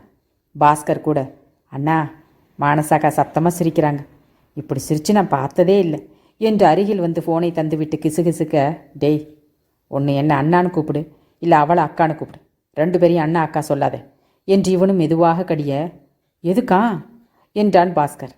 அவன் புருவங்கள் வியப்பாய் மேலேற முகத்தில் அவ்வளவு சந்தோஷம். வளர்ந்த பையன்தானே, கொஞ்சம் அரைகுறையாய் விளங்கியதில் நிஜமாவா அண்ணா என்று வியக்க அருகில் வந்து அமர்ந்த ஆனந்த், பாஸ்கரா, டீ கொடுத்தம்மா போனாமான்னு ஓடிடு, இவங்க விஷயத்தில் காது கொடுத்த நம்ம தலைமுடியத்தான் பிச்சுக்கணும், கூடவே சுத்துறேன், எனக்கே புரியல, உனக்கு புரிஞ்சிடுமா என்றான் ரமேஷை முறைத்தபடி. அப்போ எதுக்கு மானசக்காவை அக்கான்னு கூப்பிடக்கூடாதாம்? அக்கான்னு கூப்பிடுறவங்களுக்கெல்லாம் ரமேஷ் இன்னையிலிருந்து பேசுறதுக்கு செல்ஃபோன் தர்றது இல்லையாம் என்று ரமேஷை பாஸ்கரன் புன்முறுவலுடன் பார்க்க, சொன்னேனே கேட்டியா என்பது போல ஆனந்தும் பாஸ்கரை பார்க்க, நான் இன்னையிலிருந்து உங்களை கூட அண்ணான்னு கூப்பிடல, உங்களை என்ன யாரையுமே அண்ணா அக்கான்னு கூப்பிடல, சரியா என்று பதிலுக்கு முறைத்து விட்டு சென்றான் பாஸ்கர். ஏண்டா எங்களை குழப்பினதும் இல்லாமல் அவனையும் குழப்புற என்று ஆனந்த் ரமேஷிடம் முணங்க மானசா எழுந்து இவர்களின் அருகில் வந்தாள். என்ன என்று ரமேஷ் பார்க்க, பெனசிரோட மேரேஜ் ஃபோட்டோஸை உங்கள் செல்லுக்கு லாவண்யா வாட்ஸ்அப்பில் அனுப்புகிறேன்னு சொன்னான், என் செல்லில் பார்க்க முடியாது, பார்த்துட்டு டெலீட் பண்ணிடுறேன் என்றாள். லாவண்யா செல்லாததால் இவளும் திருமணத்திற்கு செல்லாதது ரமேஷிற்கு ஏற்கனவே தெரியும் என்பதால் ஆனந்துடனான பேச்சு மும்முரத்தில் செல்போனை இவளிடம் கையில் தந்து விட்டான். ஆர்வமாக வாங்கியவள், சார் லாக் விழுந்திருக்கு என்று கூற, எம் போடு, ஓப்பன் ஆகும் என்று உளறியும் விட்டிருந்தான். அடுத்த நொடியே, உளறிட்டனோ என்று இவன் நாக்கை கடிக்க அவள் இவன் சொன்னது போல ஓப்பன் செய்து போட்டோஸை பார்ப்பதில் ஆர்வமாக இருந்தாள். பெனசிர் முன்னர் பெரிய கண்ணாடியோடு இருப்பவள் இப்பொழுது அது இல்லாமல் இருக்க, அது அவளுக்கு அழகாகவும் இருக்க, அவளை பார்ப்பதில் இவளின் ஆர்வம் இருந்தது. எனினும் எம் போட்டு திறக்கும்போது இது யாராக இருக்கும் என்று தோன்றாமல் இல்லை. இருந்தும் திருமணத்திற்கு சம்மதித்திருக்கிறான் என்ற நிஜம் ஞாபகத்திற்கு வர அது மீனாட்சியின் முதல் எழுத்தாக இருக்கும் என்று அவளாகவே எண்ணிக்கொண்டாள். அவள் கவனிக்கவில்லை. எனினும் ஆனந்த் கவனித்தவன், கல்யாணத்துக்கு சம்மதிச்சா மட்டும் பத்தாது, இதையும் மாற்றணும் என்று ரமேஷிடம் கடுப்பாக முணங்க, பாருடா எங்கள் அம்மா பேர் கூட எம்மில் தான் ஆரம்பிக்கும் என்று ரமேஷும் கூலாக சொல்ல, ஏன் ரேணுகாவோட அக்கா பேர் கூட அதில் தான் ஆரம்பிக்குதுன்னு சொல்ல என்று இன்னும் கடுப்பானான் ஆனந்த். என்ன திருமணத்தை இன்னும் சில தினங்களில் வச்சுக்கிட்டு நம்மளை தலைகாய வைக்கிறான் என்ற ஒரு கோபம் அவனுக்கு. இப்படி எல்லோரும் இவனின் திருமணத்தை பற்றி சிந்திக்க இவன் எந்த ஒரு பதட்டமும் இல்லாமல் வேலை என்றிருக்க மானசாவின் ஆர்வம் நீதிமன்றத்தில் இருந்தது. எப்பொழுதும் வந்த வேலையை முடித்துவிட்டு கிளம்புபவள் இப்பொழுது மாலை வேளைகளில் நீதிமன்ற வளாகத்தின் நடுவில் உள்ள இருக்கையில் அமர்ந்து வருவோர் போவாரை கொஞ்சம் பார்க்க பழகினாள். விதவிதமான வழக்குகளோடு விதவிதமான சூழ்நிலைகளோடு மனிதர்கள். கொலை, விபத்து, விவாகரத்து, இன்னும் ஏராளமான வழக்குகள். கைவிளங்கோடு அமர்ந்திருப்பவர்கள், கதரும் உறவினர்கள், காவல்துறை சீருடையில் இருப்பவர்கள், செய்திகளில் பிரபலமாக பேசப்பட்ட நபர்களின் வழக்குகள், அவர்களை புகைப்படம் எடுக்க முயல்பவர்கள் என்று இன்னும் ஏராளமாயிருந்தது இவள் பார்த்து உள்வாங்க. உலகம் பெரிதிலும் பெரிது. மற்றவர்களின் பிரச்சனைகள் மத்தியில் நம் வேதனைகள் சிறிதிலும் சிறிது என்று மனது நிலைபெற நீதிமன்றம், கல்லூரி, சட்ட புத்தகங்களின் மேல் ஆர்வம் கொஞ்சம் திரும்பியது. புத்தகங்களை விரித்ததும் தூங்க பழகியவள் படிக்கவும் ஆரம்பித்திருந்தாள். தன்னையும் மீறி வரும் ரமேஷின் ஞாபகங்களை புறந்தல்ல அவள் இதில் இன்னும் ஆர்வம் செலுத்த என்று இருந்தாலும் என்றேனும் அவன் திருமண நாள் வந்துதானே ஆகும். ஆம், இன்னும் திருமணத்திற்கு 10 நாட்கள் என்றிருக்க, நாளை ஞாயிற்றுக்கிழமைதானே என்று மொழியோடு மருத்துவமனையில் இருந்துவிட்டு இரவு 10 மணி போல வீடு வந்தவள் வண்டியை காம்பவுண்டிற்குள் நிறுத்த வழக்கத்திற்கு மாறான அமைதி ஒன்று அங்கே நிலவியது. நம்ம காம்பவுண்டா இது, இவ்வளவு அமைதியா இருக்கு என்று யோசித்தபடியே ரமேஷின் வீட்டை கடந்தவள் அருகில் ரமேஷ் நின்றிருந்ததில் நின்றாள். என்னவோ கேட்காமலும் செல்ல மனமில்லை. என்ன ரொம்ப அமைதியாயிருக்கு எல்லா வீடும், தானியா வீடு கூட பூட்டியிருக்கு என்று கேட்டுவிட பதில் ஏதும் சொல்லாமல் ஒரு பார்வை பார்த்தான் ரமேஷ். செல்லம்மாள் ரமேஷின் வீட்டினுள் இருந்து வந்தவர் இவளின் கேள்வியில் வீட்டுக்கு வா என்று கையை பிடித்து இழுக்காத குறையாக அழைத்து வந்தார். உள்ளே வந்ததும், அந்த ரேணுகா பொண்ணு வீட்டை விட்டு போய் கல்யாணம் பண்ணிக்கிட்டாளாம் என்றார் மெதுவாக. என்ன என்று இவள் அதிர்ச்சியாக கேட்க, ஆமாம், மீனா அடிக்கடி ஒரு ஆட்டோவில் போவாதானே, அவனுக்கும் இவளுக்கும் இன்னைக்கு தான் கல்யாணம் நடந்துச்சான். 2 பேர் ஊர்லேயே இல்லை, எங்கே தேடியும் கிடைக்கல என்று வருத்தமாக சொன்னவர், ரமேஷ்கிட்ட எதுவும் கேட்டுடாத, நான் மீனாட்சி கூட இருக்கேன் என்று கூறிவிட்டு சென்றும் விட்டார். அவர் சென்றதுதான் தாமதம். இவள் கட்டிலில் பொத்தென்று அமர்ந்தாள். திருமணம் நின்று விட்டதா? நம்ப முடியாமல் தலையை பிடித்தவளின் நினைவில் சற்று முன் பார்த்த ரமேஷின் முகம் ஞாபகம் வர சட்டென்று எழுந்து வெளியே சென்றாள். காம்பவுண்ட் சுவரில் சாய்ந்தபடி அதே புன்னகை மாறாமல் இவளை பார்த்திருந்தான் ரமேஷ். அவன் பார்வை சொன்னது, இது நடக்கும் என்று எனக்கு ஏற்கனவே தெரியும் என்று. துளி வருத்தமில்லை அவனின் முகத்தில்.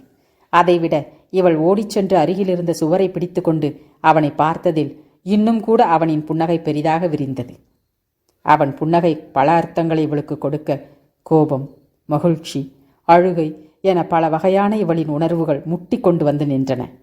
பிறந்துவிட துடிக்கும் குழந்தையை கண்டுவிட காத்திருக்கும் தவம் போல இமைக்காமல் பார்த்திருந்தனர் அவனும் அவளும். விரிந்த புன்னகையாய் அவன், உருண்டு திரண்ட கண்ணீரோடு அவள். அத்தியாயம் 24. விரிந்த புன்னகை முகத்துடனேயே ரமேஷ் மானசாவை பார்த்திருக்க இவள் கண்களில் திரண்ட நீர் விழிவேனா என்றிருந்தது. என்ன எதுவுமே பேசாம நிற்கிறா என்று யோசித்தவன் அருகில் வந்து, என்ன கண்ணீரு என்று வினவ, உங்களுக்கு இந்த மேரேஜ் நடக்காதுன்னு முன்னமே தெரியும் தானே என்றாள் கண்களை துடைத்தபடி. ஆமாம் என்று சொல்ல எதுவுமே பேசாமல் வேகமாக வீட்டிற்குள் வந்து விட்டாள். என்னடா இது, இவளா வந்தா ஒரு கேள்வி கேட்டா, என்ன எதுவுமே பேசாமல் நிற்கிறா என்று யோசித்தவன் அருகில் வந்து, என்ன கண்ணீரு என்று வினவினான். உங்களுக்கு இந்த மேரேஜ் நடக்காதுன்னு முன்னமே தெரியும் தானே என்றாள் கண்களை துடைத்தபடி. ஆமாம் என்று சொல்ல எதுவுமே பேசாமல் வீட்டிற்கு வேகமாக வந்துவிட்டாள். என்னடா இது, இவளா வந்தா ஒரு கேள்விதான் கேட்டா, பேசாமல் போறா. ஆனால் ஏன் கண்ணீர் வந்துச்சான்? நம்மால் அழுகிற டைப் இல்லையே என்று யோசித்தவன் பின் யோசிக்காமல் மானசாவின் வீட்டிற்கு வந்தான். கண்மூடி சேரில் அமர்ந்திருந்தவள் இவன் உள்ளே வந்த வேகத்தில் எழுந்து நிற்க, எதுவுமே பேசாமல் வந்துட்ட? என்ன பேச என்று மானசா நேர் பார்வை பார்க்க, நான் உன்னை ஏமாத்திட்டதா நினைக்கிறியா என்றான். அவள் அமைதியாக நிற்க, ரேணுகா அந்த பையனோட மீனாவுக்கு தெரியாமல் சுற்றுறது தெரியும். சீரியஸாக லவ் பண்ணுறாங்க போல. ஆனால் எனக்கு தெரியும்னு யாருக்கும் தெரியாது. அந்த ராமலிங்க மாமா என்னடான்னா எங்கள் அம்மா கிட்ட வந்து என் கல்யாணத்தை பேசுகிறதுல அவ்வளோ ஆர்வம். சரி, எல்லோரும் நெருக்கடி கொடுக்குறாங்கன்னு உங்ககிட்ட வந்து லவ் சொன்னால் உனக்கு என்ன பிடிக்கலை என்று இவன் பேச மானசா ஒரு பார்வை பார்த்தாள். உனக்கு என்ன பிடிக்காது தானே? அதாவது லவ் பண்ணுற அளவுக்கு என்று இன்னும் அவன் சந்தேகமாக கேட்க, அதற்கும் அமைதியாய் ஒரு பார்வை பார்த்தாள். இனி என்ன மறந்து உன்னையும் டிஸ்டர்ப் பண்ணிடக்கூடாது. ஆளாளுக்கு வேறு டார்ச்சர் பண்ணுறாங்களேன்னு நினச்சி கல்யாணத்துக்கு ஓகே சொன்னேன். விஷயம் தெரிஞ்சு ரேணுகா வீட்டில் இல்லைனா மீனா கிட்ட பேசுவான்னு பார்த்தா அவள் பாட்டுக்கு நல்ல பிள்ளை மாதிரி மேரேஜுக்கு ஓகே சொல்கிறா. வந்த கோவத்துக்கு ராமலிங்க மாமா கிட்ட உண்மையை சொல்லிடலாம்னு நினச்சேன். தெரிஞ்சா அவர் தாங்க மாட்டார். பாவம், நல்ல மனுஷன். அவருக்கு பொண்ணை எங்கள் வீட்டுக்கு கொடுக்கணும்னு அவ்வளவு ஆசை. அவங்க குடும்பத்துக்கு புரிகிற மாதிரி ரேணுகாவா சொல்லிடுவான்னு அமைதியாக இருந்தா அவள் இந்த கல்யாணத்துக்கு மாட்டேன்னு சொல்லியிருக்கணும். இல்லைனா அந்த பையனை பற்றி வீட்லையாவது பேசியிருக்கணும். மொத்தமாக ஏமாத்திட்டா. இதை முன்னமே எங்கள் அம்மா கிட்ட சொன்னா என்னமோ நான் போய் சொல்கிறத நினைப்பாங்க. தவிர நானா இந்த விஷயத்தில் எப்படி தலையிட்டாலும் தப்பாக தான் தெரியும் என்று சொல்ல, இப்போ அவங்க அப்பா எங்க என்றாள் மானசா. யாரு? ராமலிங்க மாமாவா? அவருக்கு விஷயம் தெரிஞ்சதுலேருந்து நொந்து போய் உட்கார்ந்துருக்கார். இங்கே மேலே மாடியில் அப்பாவோட தான் இருக்கார். அந்த பொண்ணு மாசமாக இருந்தால் கூட ஆச்சரியப்படுறதுக்கு ஒன்றும் இல்லை. அந்த லட்சணத்தில் தான் ஒரு நாள் ஆட்டோக்குள்ளே உட்கார்ந்து பேசிக்கிட்டு இருந்தாங்க. இதெல்லாம் அவர்கிட்ட நான் எப்படி சொல்கிறது என்றான் சங்கடமாக. ஓ, மீனாக்கா அவங்க அம்மா அங்கே எல்லோரும் இருக்காங்க இல்லையா? அவங்களையும் வீட்டில் தனியாக விட்டால் சரியாக வராது. ஆளாளுக்கு ஏதாவது பேசுவாங்கன்னு செல்வன் வீட்டுக்கு அனுப்பியாச்சு என்று சொல்ல, என்று இவள் அமைதியாகிவிட, இந்த கல்யாணம் நடக்காதுன்னு தெரியும். அதுக்காக உன்னை டிஸ்டர்ப் பண்ணணும்னுலாம் நினைக்கல. ஸோ நீ எதுவும் தப்பாக நினச்சிக்காத. ஆனால் உனக்கு ஏன் கண்ணீர் வந்தது என்று புருவம் உயர்த்த, தெரியாது என்று விட்டு வாசலை பார்த்தாள். எல்லோரும் அம்மாவோட பேசிகிட்டு இருக்காங்க. இப்போ யாரும் இங்கே வர வாய்ப்பில்லை. நான் இங்கே யார் வீட்டுக்குள்ளேயும் போனதில்லை. அதனால் வந்தாலும் தப்பாக ஒன்றும் நினைக்க மாட்டாங்க என்றான் புன்னகையாய். மானசா எதுவும் பேசாமல் அமைதியாய் நிற்க, நான் கேட்டதுக்கு பதில் சொல்லவே இல்லை என்றான். நான் என்ன கதறியா அழுதேன்? சும்மா ஒரு டிராப் கண்ணீர் என்று அவள் சமாளிக்க, அந்த சும்மா கூட உனக்கு அவ்வளவு சீக்கிரமாக வராதே, அதுதான் ஏன் வந்தது என்றான் விடாமல். தெரியல, ஆனால் மேரேஜ் நின்று போச்சுன்னு தெரிஞ்சதும் ஷாக்காக இருந்தது.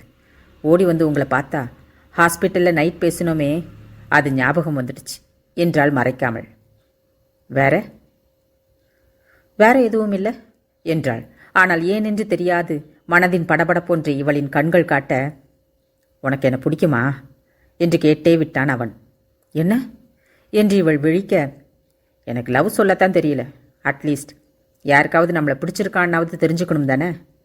லவ் பண்ணுற அளவுக்கு பிடிக்குமா என்று கேட்க, அன்று விரும்புவதாக சொன்ன இரவில் இருந்த படபடப்பு இன்று அவனிடம் இல்லை. நின்று நிதானமாக பேசினான். நிஜமாக எனக்கு தெரியல. ஆனால் டெய்லி நைட் கண்மூடி உட்கார்ந்தா உங்கள் முகம் ஞாபகம் வரும். அதை நினைக்காம இருக்க படிக்க, கோர்ட்டில் வேடிக்கை பார்க்கன்னு நிறைய என்னெல்லாமோ பண்ணுறேன் என்றாள் உண்மையாய். அப்போ என்ன நினைக்காம இருக்க ட்ரை பண்ணியிருக்க என்று அவனின் குரல் உள்ளே போக, இவள் எப்பொழுதும் அவனை நேர்கொண்ட பார்வைதானே பார்க்கிறாள். அவனின் முக மாற்றத்தில் எஸ், ஆனால் முன்னாடியெல்லாம் படிக்க பிடிக்காது. இப்போ உலகம் அவ்வளவு மோசமில்லையோன்னு தோணுது. பிடிக்காத சப்ஜெக்டை கூட கிளாஸில் ஊத்து கவனிக்கிறேன் என்றாள் உண்மையாக. இவளின் முகத்தையே இமைக்காமல் பார்த்திருந்தவன், நாம் கல்யாணம் பண்ணிக்கலாமா என்றான் ஆழ்ந்த குரலில். நான் லவ் பண்ணுறேன்னு சொல்லலையே என்ற மானசாவின் குரலில் ஒரு கலக்கம். அதுதான் பிடிச்சிருக்கே, அப்புறம் என்ன, லவ் எல்லாம் மெதுவாக பண்ணலாம். ரொம்ப நாள் கழித்து மேரேஜ் பண்ணுற அளவுக்கெல்லாம் என்கிட்ட டைம் இல்லை. இப்போ மேரேஜ் நின்னத்துக்கும் சேர்த்து வேறு பொண்ணை பார்த்து எவ்வளவு முடியுமோ அவ்வளவு சீக்கிரமாக கல்யாணம் முடிச்சு வைக்கணும்னு தான் வீட்டில் நினைப்பாங்க என்று அவன் சொல்ல, மேரேஜ் லைஃபுக்கு நான் தயாரானு கூட எனக்கு தெரியல. எப்படி நடந்துப்பேன்? இது சரியாக வருமா? இது எதுவும் எனக்கு புரியவும் இல்லை. எப்படி நான் முடிவெடுக்க? இதெல்லாம் மேலே என்னோட கடந்த காலம், அது மற்றவங்களுக்கு தெரியும் போது எப்படி எடுத்துப்பாங்க? எப்போவும் நான் மற்றவங்க என்ன நினைப்பாங்கன்னு யோசிக்கிறது இல்லை. ஆனால் மேரேஜ்னா அதில் உங்கள் சொந்தக்காரங்களும் வரும்போது இதெல்லாம் ஒரு பேச்சாகி உங்களுக்கு மன உளைச்சல் ஆகிட்டா என்றாள் நியாயமாக. அவள் இவனுக்காக யோசிக்கிறாள் என்றதில் மனது குதூகலமாக, அடுத்த காம்பவுண்டில் தினேஷ் இருக்கான் தானே, அவன் அவன் அம்மாவுக்கு முதல் மேரேஜ் மூலமாக பிறந்த பையன். இது வரைக்கும் அவனுக்கு தெரியாது. நம்ம தெரு திரும்பினதும் ஒரு வெல்டிங் கடை இருக்கே, அந்த வெல்டிங் கடைக்காரர் ஒரு கொலை பண்ணிட்டு ஜெயிலுக்கு போயிட்டு வந்தவர். அப்போவோட டெய்லி காலையில் நின்று பேசுவாரே அந்த ஜெயராமன், அவர் வீட்டுக்கே தெரியாமல் ஒரு வீடு மெயின்டைன் பண்ணிகிட்டு இருந்தார் இது வரைக்கும். இப்போ விட்டுட்டார். இது மாதிரி நிறைய சொல்லுவேனேண்ணா என்று ரமேஷ் சொல்ல, நான் என்ன பேசுகிறேன், நீங்கள் என்ன சொல்கிறீங்க என்றாள். மனுஷனாக பிறந்தா எல்லாருக்கும் ஒரு பாஸ்ட் ப்ரெசண்ட் இருக்க தான் செய்யும். அது எல்லோருக்கும் சரியாக அமைஞ்சிடாது. நாளைக்கு உன்னை பற்றி பேசுகிறவங்களுக்கும் அப்படி ஏதாவது ஒரு கடந்த காலம் இருக்கும். உன்னை பற்றி பேசுகிறவங்க கிட்ட நான் அவங்கள பற்றி டீட்டெயிலாக பேசிக்கிறேன். ஸோ அதை பற்றி நீ யோசிக்காத என்று கூற, அது மட்டும் இல்லை, நமக்குள்ளே நம்ம 2 வீட்டுக்குள்ளேயும் என்ன ஒத்து போகும் என்று இவள் கேட்க, நீ எனக்கு மேட்ச் இல்லைன்னு நினைக்கிறியா என்றான். எனக்கு எப்பவும் நான் குறையின்னு தோணினதில்லை. ஆனால் உங்கள் பக்கத்தில் பெஸ்ட்டாக ஒரு பொண்ணு நிற்கணும்னு நினச்சிருக்கேன் என்றாள். எனக்கு உன்னை விட பெஸ்ட்டாக யாரையும் பார்க்க வேணும்ல, நினைக்கவும் தோணலை. இப்போ என்ன பண்ண என்றான் சிறு புன்னகையுடன். அதில் இவளின் மன இறுக்கம் தளர, வக்கீல்னா கொஸ்டினா கேட்கணுமா என்றாள் புன்னகையுடன். எத்தனை கொஸ்டின் கேட்டாலும் பதில் நமக்கு சாதகமாக வரலையே என்று இன்னும் ரமேஷ் புன்னகைக்க, உங்கள் வீட்டில் மேரேஜ் நின்று போச்சுன்னு வருத்தமாக இருப்பாங்க, நாம் இங்கே இப்படி பேசிகிட்டு இருக்கோம் என்றாள். அடுத்த பொண்ணு கிடச்சிடுச்சுன்னா கவலையை மறந்துட்டு கல்யாண வேலையை பார்ப்பாங்க. ராமலிங்க மாமாவுக்கும் கொஞ்சம் கவலை குறையும். ஆனால் அந்த பொண்ணு நீயா இருந்தா ரமேஷ் சார் ரொம்ப ஹாப்பி என்று அவன் புருவம் உயர்த்த, நீங்கள் எப்பவும் ஈஸியாக எதையும் சமாளிச்சுடுவீங்க, ஆனால் மேரேஜ் லைஃப் நான் எப்படி எடுத்துப்பேன்னு எனக்கே தெரியலையே என்றாள் கலக்கமாக கையை கட்டிக்கொண்டு. அவனும் அதே போல் கையை கட்டிக்கொண்டு, நீ சின்ன பொண்ணு இல்லை, ஏற்கனவே காலேஜ் முடிச்சிருக்க. இங்கே உள்ள சூழ்நிலை உன்னால் புரிஞ்சிக்க முடியும் தானே. நீ மேரேஜுக்கு ஓகேன்னு மட்டும் சொல்லு, 2 வீட்லேயும் பேசுகிறத நான் பார்த்துக்கிறேன். அண்ட் உனக்கும் கல்யாணத்துக்கு அப்புறம் உள்ள லைஃப் கண்டிப்பாக பிடிக்கும் என்றான் ஆழமாய் பார்த்தபடி. ஆனால் நீங்கள் லவ் இன்னும் சொல்லலையே என்றாள் கண்களை புன்னகையாய் உருட்டி. இவன் கேள்வியாய் பார்க்க, அன்னைக்கும் கல்யாணம் பண்ணிக்க சம்மதமானு தான் கேட்டீங்க என்றாள். சரி, இப்போ சொல்கிறேன். இது வரைக்கும் எந்த பொண்ணும் என்னை கை நீட்டி அடித்ததில்லை. அன்னைக்கு என்னை கன்னத்தில் அடித்ததானே, அதுக்கு பதிலடியா அடித்து கடித்து உன்னோட 2 கண்ணங்களையும் செவக்க வச்சு உன்னை பாடாப்படுத்த 2 பிள்ளைங்களாவது பெற்றுக்கணும். லவ் யூ என்றான் இன்னும் நெருங்கி வந்து. அவள் ஒரு பார்வை பார்க்க, கல்யாணம் பண்ணினாத்தான் குழந்தை பிறக்குமான்னு பங்கமாக என்னை கேள்வி எதுவும் கேட்டுடாத, எனக்கு இப்படி தான் லவ் சொல்ல வருது என்றான் சிரித்து. நல்ல வேலை, முன்னாடியே சொல்லிட்டீங்க என்று இவள் முறைப்பானது புன்னகையோடு இருக்க, நீ அப்போவே இருந்து ஒரு பார்வை பார்க்குற, ஆனால் அதுக்கு என்ன மீனிங்னு தான் எனக்கு புரியலை என்றான் தலையை கோதி. எனக்கு எப்படி உங்களை பிடிக்க ஆரம்பிச்சதுன்னு பார்த்துட்ருக்கேன் என்று உண்மையை சொல்ல, இதெல்லாம் கொஞ்சம் வெக்கப்பட்டுட்டே சொல்லணும் என்றான் வந்த சிரிப்பை வாயுக்குள் அடக்கி. வரலேன்னா என்ன பண்ணுறது என்று இவள் கேள்வியாய் முழிக்க, விடு, மேரேஜுக்கு அப்புறம் வர வச்சிடலாம். ஆனால் நீ இன்னும் பதில் சொல்லவே இல்லை என்றான். நான் உங்களை உருகி உருகி லவ் பண்ணுறேன். நீங்கள் இல்லைன்னா எனக்கு லைஃபே இல்லை. இப்படியெல்லாம் எனக்கு பேச தோணலை. ஆனால் கண்டிப்பாக இந்த நைட்டில் இது மாதிரி எந்த பையன் வந்திருந்தாலும் வாசலுக்கு வெளியே நிற்க வச்சு தான் பதில் சொல்லியிருப்பேன். உங்களை அப்படி முடியல என்று சொல்லிவிட, இங்கிருந்து நான் போன பிறகு செல்லம்மா பாட்டிக்கிட்ட நான் வந்துட்டு போனதை சொல்லுவியா என்றான். நானா யார்கிட்டையும் எப்பவும் எல்லாத்தையும் ஒப்பிக்கிறது இல்லையே என்று இவள் தயங்காமல் சொல்ல, யாராவது வந்துட்டு போனாங்களான்னு பாட்டியே கேட்டாலும் நான் வந்ததை சொல்லுவியா என்றான். இவளிடம் இதற்கு பதில் இல்லை. லவ் பண்ணா பொய் சொல்கிறோமோ இல்லையோ நிறைய மறைச்சிடுவோம். அப்படி வெளியில் சொல்ல முடியாததை என்கிட்ட மட்டும் ஷேர் பண்ணணும்னா தோணுச்சுன்னா கண்டிப்பாக சொல்லிடு என்று அவன் இன்னும் நெருங்கி நின்றான். இதுவரையிலும் இவள் அனுபவித்தராத சூழ்நிலை. இதிலிருந்து விடுபடவென்று ஒவ்வொரு கொஸ்டின் கேட்கும்போதும் கொஞ்சம் கொஞ்சமாக கிட்ட வரணும்னு ஏதாவது வேண்டுதலை உங்களுக்கு என்று மானசா கேட்டுவிட, சில கேள்வியெல்லாம் பட்டு பட்டுன்னு கேட்கக்கூடாது, அனுபவிக்கணும் என்றான் புன்னகையுடன். கூடவே நான் கேள்வியாக கேட்குறேன்னு சொல்லிட்டு இப்போ நீ தான் கேள்வியாக கேட்குற என்றான். அடுத்து என்ன பேசவென்று ஒரு நீண்ட அமைதி. நான் வந்து ரொம்ப நேரம் ஆச்சு. எப்போவாது வீட்டில் கூப்பிட்டு பெரியவங்க பேசினா, இல்லை உங்கள் வீட்டில் நம்ம கல்யாணத்துக்கு பேசினா நீ ஓகே சொல்லுவியா என்று கேட்க, சரி என்று இவள் தலையாட்ட, ஓகேவா என்றான் இன்னும் இதெல்லாம் நிஜமா என்று நம்ப முடியாமல். ஆமாம் என்று இவள் மீண்டும் தலையாட்ட, நம்பவே முடியல. நீ ஓகே சொன்னதே என்று இன்னும் கொஞ்சம் நெருங்கி வர விஜயின் கார் சத்தம் வெளியே கேட்டது. போச்சு, விஜயோட கார் சத்தம். யார் யாரெல்லாம் வந்திருக்காங்கன்னு தெரியல. இன்னும் வீட்டில் வேற எல்லாரையும் சம்மதிக்க வைக்கணும். பை என்று படபடப்பாக பேசிவிட்டு வாசல் வரை சென்றவன் திரும்பி வந்து தேங்க்ஸ் என்றான் மனம் நிறைந்த புன்னகையுடன். ஏன் என்று இவள் கேள்வியாய் பார்க்க, அவ்வளவு ஈஸி இல்லை நீ கல்யாணத்துக்கு சம்மதம் சொல்கிறது. அதை விட ரொம்ப நேரம் என் கண்ணை பார்த்து பேசின முதல் பொண்ணும் நீதான் என்றும் சொல்ல அவனின் புன்னகை இவளின் முகத்தில் பரவியது. சொல்லும் அவனின் கண்களில் ஏனோ காதல் நிறைந்த ஆனந்த கண்ணீர் பெருகியது. புதிய உணர்வுகளின் இதயமாய் இவள், காதல் சுமக்கும் காவியமாய் அவன். அத்தியாயம் 25. ரமேஷ் வெளியில் வந்து பார்க்க விஜயும் ஆனந்தும் காரிலிருந்து இறங்கினர். இவன் விஜய் மொழியோடு சேர்ந்து வந்திருப்பானோ என்று பார்த்திருந்தவன் இவர்கள் வந்ததில், என்ன இந்த நேரத்தில் 2 பேரும் சேர்ந்து வரீங்க என்றான் புன்னகையுடன். பின்ன உன்னை ஸ்பெஷலாக கவனிக்கணும் தானே என்று ஆனந்த் குரல் கொடுக்க விஜய் இவனை முறைப்பாய் பார்த்து கொண்டே வர, நம்ம மேலே கொலவெறியா இருப்பானுங்க போலையே என்று வேகமாக வீட்டிற்குள் வந்தான் ரமேஷ். ஹாலில் அமர்ந்திருந்த மீனாட்சியை செல்லம்மாள் சமாதானப்படுத்தி கொண்டிருக்க ஈஸ்வரி உள்ளறையில் இருந்தார். இவன் அவர்களை தாண்டி தன் அறைக்குள் போய் நிற்க பின்னாலேயே விஜயும் ஆனந்தும் நுழைந்தனர். அவர்களை பார்த்ததுதான் தாமதம். மீனாட்சி, அவனுக்கு ஒரு நல்லது நடக்க மாட்டேங்குதே, இப்படியா ஆகணும் என்று பெரிய குரலோடு அழுது புலம்ப இவர்களும் நின்றபடியே அவரை சமாதானப்படுத்திவிட்டு ரமேஷின் அறைக்கு வர, என் மேலே ரொம்ப பாசமாக வந்திருக்கீங்க போல என்று கேட்டபடி தன் கழுவிய முகத்தை துடைத்தான் ரமேஷ். ஆமாம், இந்த கல்யாணம் நடக்காதுன்னு உனக்கு முன்னமே தெரிஞ்சிருக்கு. இருந்தும் என்னவோ மானசாவை மறக்கிறதுக்காக இந்த கல்யாணத்துக்கு சம்மதிச்சிருப்பானோ? இவன் என்னதான் நினைக்கிறான்னு புரியலையேன்னு எங்களையெல்லாம் இத்தனை நாள் நிம்மதி இல்லாமல் ஆக்கிட்டதானே, அதுக்கு உனக்கு கொஞ்சம் வேண்டாமா என்று கேட்டபடி விஜய் அடிக்க ஆனந்தும் சேர்ந்து அடித்தான். அடே அடே, என்னை பேச விடுங்கடா. விஜய், நீ எல்லாம் உனக்கு மேரேஜ் ஆனதையே எங்ககிட்ட சொல்லாமல் மறைச்சவன் என்று இவன் கத்த, ஷ் மெதுவா, நாங்கள் அடிக்கிறது வெளியில் கேட்குதா? இல்லை இல்லை, நீ மெதுவாக பேசு என்று விஜய் சொல்ல, நண்பா புது மாப்பிள்ளையை அடிக்கிறது பாவண்டா என்றான் ரமேஷ். அதான் கல்யாணம் நின்றுருச்சே, அப்புறம் என்ன புது மாப்பிள்ளை? பிளான் பண்ணி எல்லாம் செஞ்சு எங்களை எவ்வளோ டென்ஷன் ஆக்கியிருப்ப என்று ஆனந்தும் தலைமுடியை பிடித்து ஆட்ட, நோ, இதுக்கு மேலே ஒரு அடி விழுந்தாலும் உங்கள் நண்பனோட பாடி தாங்காது, நிறுத்துங்க. மானசா மேரேஜுக்கு ஓகே சொல்லிட்டா என்று மெதுவாக சொல்ல, என்ன என்று விழித்து இருவரும் அவனை விட்டனர்.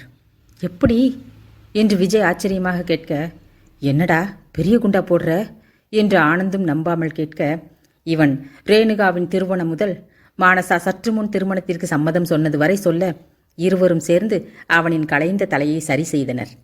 நிஜமாவா நண்பா என்று இன்னும் ஆனந்த் கேட்க, ரேணுகாவுக்கு வேற ஒருத்தனோட மேரேஜ் ஆயிடுச்சுன்னு செல்வண்ணா சொன்னதுமே உண்மையில தான் எங்களுக்கு டவுட்டு.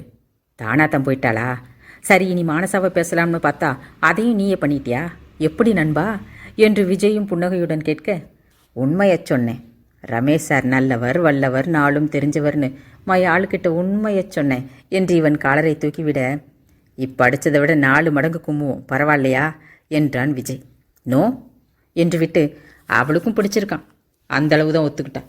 இப்போதைக்கு எப்படியாவது வீட்டு பெரியவங்களை சமாளித்து மேரேஜுக்கு சம்மதம் வாங்கணும் என்று ரமேஷ் வீட்டின் சூழ்நிலையை விளக்க, அதுக்கும் ஏதாவது ஐடியா வச்சிருக்கியா என்று மகிழ்ச்சியாக வினவினான் ஆனந்த். இவன் கதவை திறந்து ஹாலை எட்டி பார்த்துவிட்டு யாரும் இல்லை என்றதும், பெருசாக எந்த ஐடியாவும் இல்லை. இப்போதைக்கு வேற பொண்ணு இருக்குன்னு தெரிஞ்சா இந்த பிரச்சனையை விட்டுட்டு வெளியே வந்துடுவாங்க. பாட்டியை சம்மதிக்க வச்சா மற்ற எல்லாமும் சரியாயிடும். தனியாத்த ரூமில் இருப்பாங்க. நான் போய் பேசுகிறேன், நீங்களும் பின்னாடியே வந்து பேசினா எல்லோரும் சம்மதிக்க வாய்ப்பு இருக்கு. ஆனால் இந்த ரேணுகா இப்படி எஸ் ஆகுவான் நான் நினைக்கலையே என்று விட்டு ரமேஷ் வெளியேற, பார்த்து பேசு என்று பின்னாலேயே சென்றான் ஆனந்தும். மொழியை வர சொல்லவா நண்பா என்றான் விஜய். அதற்குள் ஈஸ்வரியின் அறை வந்துவிட, ஷ், இந்நேரம் சிஸ்டர் அலைய வைக்க வேண்டாம், 5 நிமிஷம் கழித்து நான் கூப்பிடும்போது உள்ளே வாங்க என்று விட்டு அறைக்குள் சென்றான். எல்லாம் நல்லதுக்கு தான், நீ எதையும் நினைக்காம கொஞ்சமாச்சு சாப்பிடு என்று சமையலறையில் செல்லம்மாள் மீனாட்சியை சமாதானம் செய்து கொண்டிருக்க, ரமேஷ் கட்டிலில் அமர்ந்திருந்த ஈஸ்வரியிடம் சென்றான். இவனை கண்டதும் எழுந்து நின்றவர், என்ன நேரங்காலமோ இப்படி ஆகிடுச்சு. உங்கள் அம்மா என்னமோ ஊரில் இல்லாத அழகிய பார்க்குறேன்னு இப்படி ஒரு பொண்ணை பார்த்துட்டான். அவளையும் திட்டிட்டு தான் வந்திருக்கு. நீ எதையும் நினச்சி வருத்தப்படாத. அதே முகூர்த்தத்தில் ஒரு பொண்ணை பார்த்து கல்யாணம் முடிச்சு வைக்காமல் நான் ஊருக்கு போக மாட்டேன் என்றார் சமாதானமாய் அவனின் தலையை தடவி விட்டு. அவரின் கண்கள் கலங்கி இருக்க அதற்கு மேல் தாங்க மாட்டாமல் படாரென்று காலில் நெடுஞ்சான்கட்டையாக விழுந்தே விட்டான் ரமேஷ். எழுந்தவன், ஈஸ், எனக்கு ஒரு பொண்ணை பிடிச்சிருக்கு என்று சொல்லிவிட, யாருடா என்றார் ஆனந்தமும் அதிர்ச்சியுமாக. உனக்கு தெரிஞ்ச பொண்ணு தான், மானசா என்று சொல்ல, 2 பேரும் விரும்புகிறீங்களாடா என்றார் ஆராய்ச்சியாய். இல்லை, எனக்கு தான் பிடிச்சிருக்கு. வீட்டில் இருந்து கல்யாணத்துக்கு பேசினா கண்டிப்பாக ஏற்றுப்பான்னு நினைக்கிறேன். உனக்கும் பிடிச்சிருந்தா கல்யாணத்துக்கு பேசி ஈஸ் என்று சொல்ல, இவன் பேசிய பாவனையில் அவருக்கும் உருகித்தான் போயிற்று.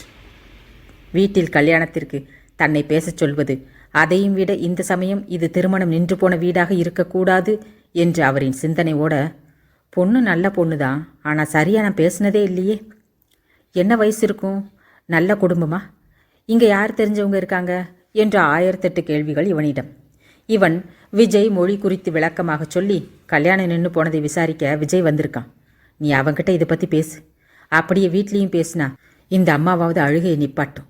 ஏன் ஈஸ், ரொம்ப திட்டிட்டி அம்மாவை என்று கேட்க, பின்ன என்னடா, என் பேரனுக்கு பொண்ணு பார்க்க சொன்னா இவ அதுவும் இதுவுமா குத்தம் சொல்லி ஒவ்வொரு பொண்ணா தட்டி கழிச்சு இப்போ இந்த நிலைமை பார்த்தியா என்று ஆதங்கப்பட, சரி வீடு ஈஸ், மானசாவை அம்மாவுக்கு பிடிக்கும் என்று சிலவற்றை இவன் சொல்லி நண்பர்கள் இருவரையும் உள்ளே அழைத்தான். அதன்பின் பல விசாரிப்புகளை நடத்தி மீனாட்சியிடம் எழுந்து சென்றவர் ரமேஷிடம் திரும்பி, உங்கள் அப்பா மேலே இருப்பான், அந்த ராமலிங்கத்தோட கீழே வர சொல்லு, அப்படி செல்வனுக்கு ஃபோன் போட்டு இங்கே வர சொல்லு என்று விட்டு சென்றார். ஆனந்துக்கு மட்டுமல்ல, விஜய்க்கும் வியப்பாகத்தான் இருந்தது, இவன் எப்படி பாட்டியை சம்மதிக்க வைத்தான் என்று. அதை அவனிடமும் கேட்க, படக்குன்னு காலில் விழுந்து மானசாவை எனக்கு பிடிச்சிருக்குன்னு சொல்லிட்டேன் என்று தோரணையாக சொல்லியதில், பயங்கர முன்னேற்றம் நண்பா என்றான் ஆனந்த் சிரித்து கொண்டே.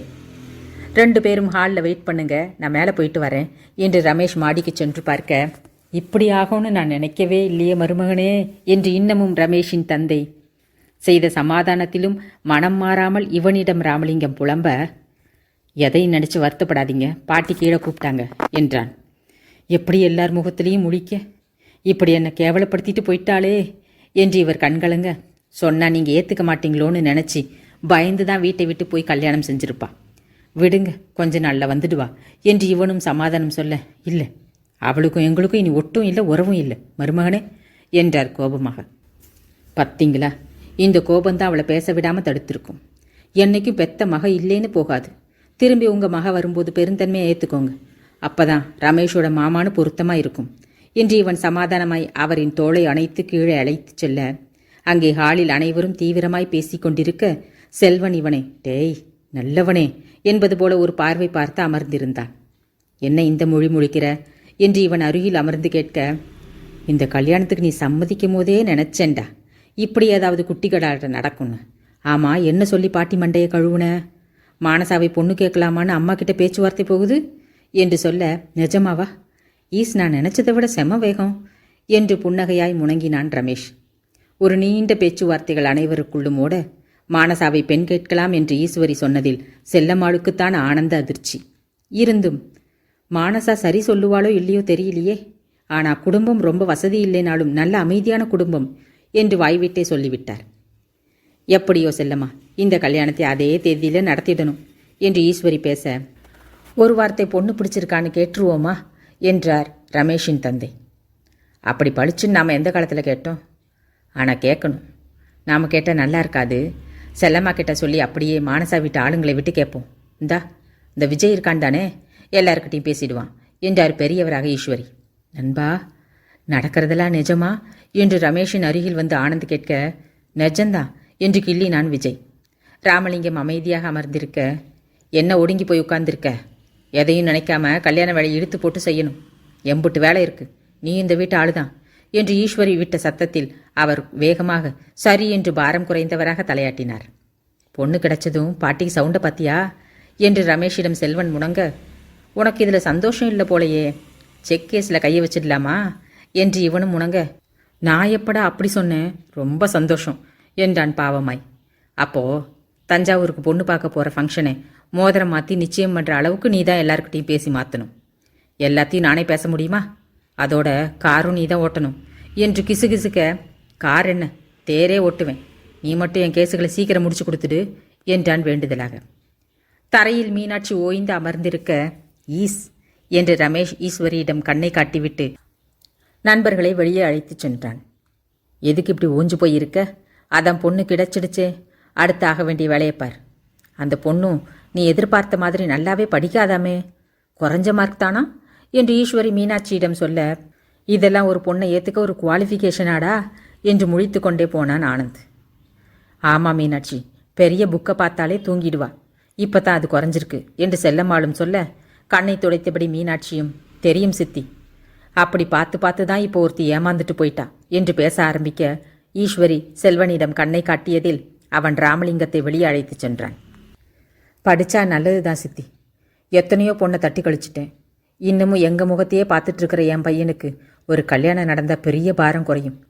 எப்பவும் வீடே தங்க மாட்டேங்கிறான். இந்த மானசா பிள்ளையும் அதே படிப்பு படிக்கிறதால நாளை பின்ன இவன் ஏதாவது பொய் சொல்லி வெளியே சுற்றினாலும் கண்டுபிடிச்சிடும். நல்ல புத்தியுள்ள பிள்ளை தான் என்றார் மீனாட்சி. கூடவே முன்னொரு நாள் இரவில் ரமேஷ் வீட்டில் இருக்கும் சமயம் கத்தியில் ஆங்காங்கு வெட்டப்பட்ட காயங்களுடன் ஒருவன் வந்து நின்ற சம்பவத்தையும் இப்பொழுது நினைவு கூர்ந்தார். அன்று ரமேஷ் இரவு உணவை அதிசயமாய் வீட்டில் உண்டு கொண்டிருக்க, ரத்தம் சொட்ட சொட்ட வெளிவாயிலில் தெரிந்த இருட்டிலிருந்து, வக்கீல் சார் என்று ஒருவன் கத்தாய் கத்த, மீனாவின் வீட்டிற்கு வந்திருந்த ரேணுகா முதற்கொண்டு பலர் வந்து எட்டி பார்த்தனர்.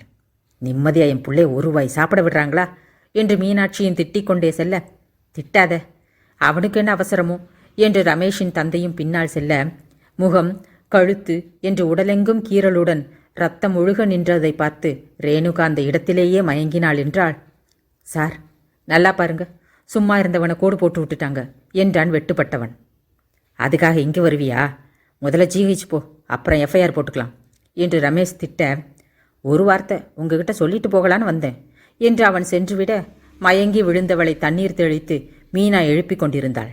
படுபாவிங்க, இப்படி வெட்டியிருக்கானுங்களே, நாசமா போக என்று மீனாட்சி திட்ட, ரொம்ப திட்டாதம்மா, இவன் ஏற்கனவே ஒருத்தனை வெட்டியிருக்கான் என்று அதட்டினான் ரமேஷ். இருந்தும் அங்கு சிந்தியிருந்த இரத்த வாடையில் அவனுக்கே குமட்டல் வரும் போல இருந்தது. அவன் பாத்ரூமிற்கு செல்ல மீனாட்சி முழித்து கொண்டு நிற்க, அத்தனை பதட்டத்திலும் மானசாதான் 2 வாளி தண்ணீரை கொண்டு வந்து வாசலில் ஊற்றினாள். அதை நினைவுபடுத்தி, உங்களுக்குத்தான் தெரியுமே இது மாதிரி எத்தனை சித்தி, எனக்கெல்லாம் கையும் கோடாது காலும் ஓடாது, அந்த பொண்ணுதான் இவனுக்கு சரி என்று முழுமையாய் மீனாட்சி அந்த திருமணத்திற்கு சம்மதிக்க, செல்லம்மா நீ இங்கேயே இரு, நான் போய் அந்த பொண்ணுக்கிட்ட 4 வார்த்தை பேசிட்டு வரேன் என்று எழுந்து சென்றார் ஈஸ்வரி. அங்கே சென்றவர் மானசாவிடம், சும்மா வீட்டுக்குள்ளே இருக்கனா, அதான் பேசிட்டு போகலான்னு வந்தேன் என்று பேச ஆரம்பித்தவர் திருமணத்தை தவிர எல்லாமும் பேசினார். அவளுக்குத்தான் தெரியுமே இவர் எதற்கு வந்துள்ளார் என்று. வேறொரு சமயம் எனில் நிச்சயம் இந்தளவு அமர்ந்து பதில் சொல்லி இருக்க மாட்டாள். எதற்கு ரமேஷ் முன்னமே வந்து சம்மதம் வாங்கினான் என்று இப்பொழுதுதான் புரிந்தது. அவ்வளவு கேள்விகளை சாதாரணமாக கேட்டார். முடிவில் அவர் கிளம்பிச் செல்ல அப்பாடா என்றிருந்தது இவளுக்கு. வெளியில் ராமலிங்கத்திடம் நின்று ரமேஷிடம் சென்றவர், மீனாட்சிக்கு கூட மானசா பொண்ணை பிடிச்சிடுச்சு, என்ன அந்த பொண்ணு சீரியலே பார்க்காதாமா, அதுதான் ஒரு குறை, பார்த்துருந்தா நானும் ஏதாவது பேசி பொழுது போகும், எதில் ஒத்து போகுதோ இல்லையோ, உங்கள் அம்மாவுக்கும் அவளுக்கும் இதில் நல்லா பொருத்தம் என்று ஈஸ்வரி பெருமூச்சு விட்டு போக, ஆனா டேய், உலகத்திலேயே இப்படியெல்லாம் மருமக தேடுற குடும்பம் உன்னோட தத்தாண்டா இருக்கும் என்று வாய்விட்டே சிரித்து விட்டான் ஆனந்த். இதோட 4ஆம் பாகம் முடிஞ்சது. இப்போ நீங்கள் கேட்டு ரசித்த இந்த பாகத்தோட தொடர்ச்சியாக அடுத்த பாகத்தையும் கேட்கணும்னு நினச்சிங்கன்னா ஸ்க்ரீனில் தெரிகிற கிளிப்பை நீங்கள் கிளிக் பண்ணால் போதும், அடுத்த பாகத்துக்கு போயிடும். அப்படி இல்லை அப்படின்னா கீழே டிஸ்கிரிப்ஷனில் லிங்க் கொடுத்துருப்பேன், நீங்கள் அதுலேயும் பார்த்துக்கலாம். இனிமேல் தினமும் சாயந்தரம் 5 மணிக்கு என்னோட காணொளிகளை நீங்கள் எதிர்பார்க்கலாம்.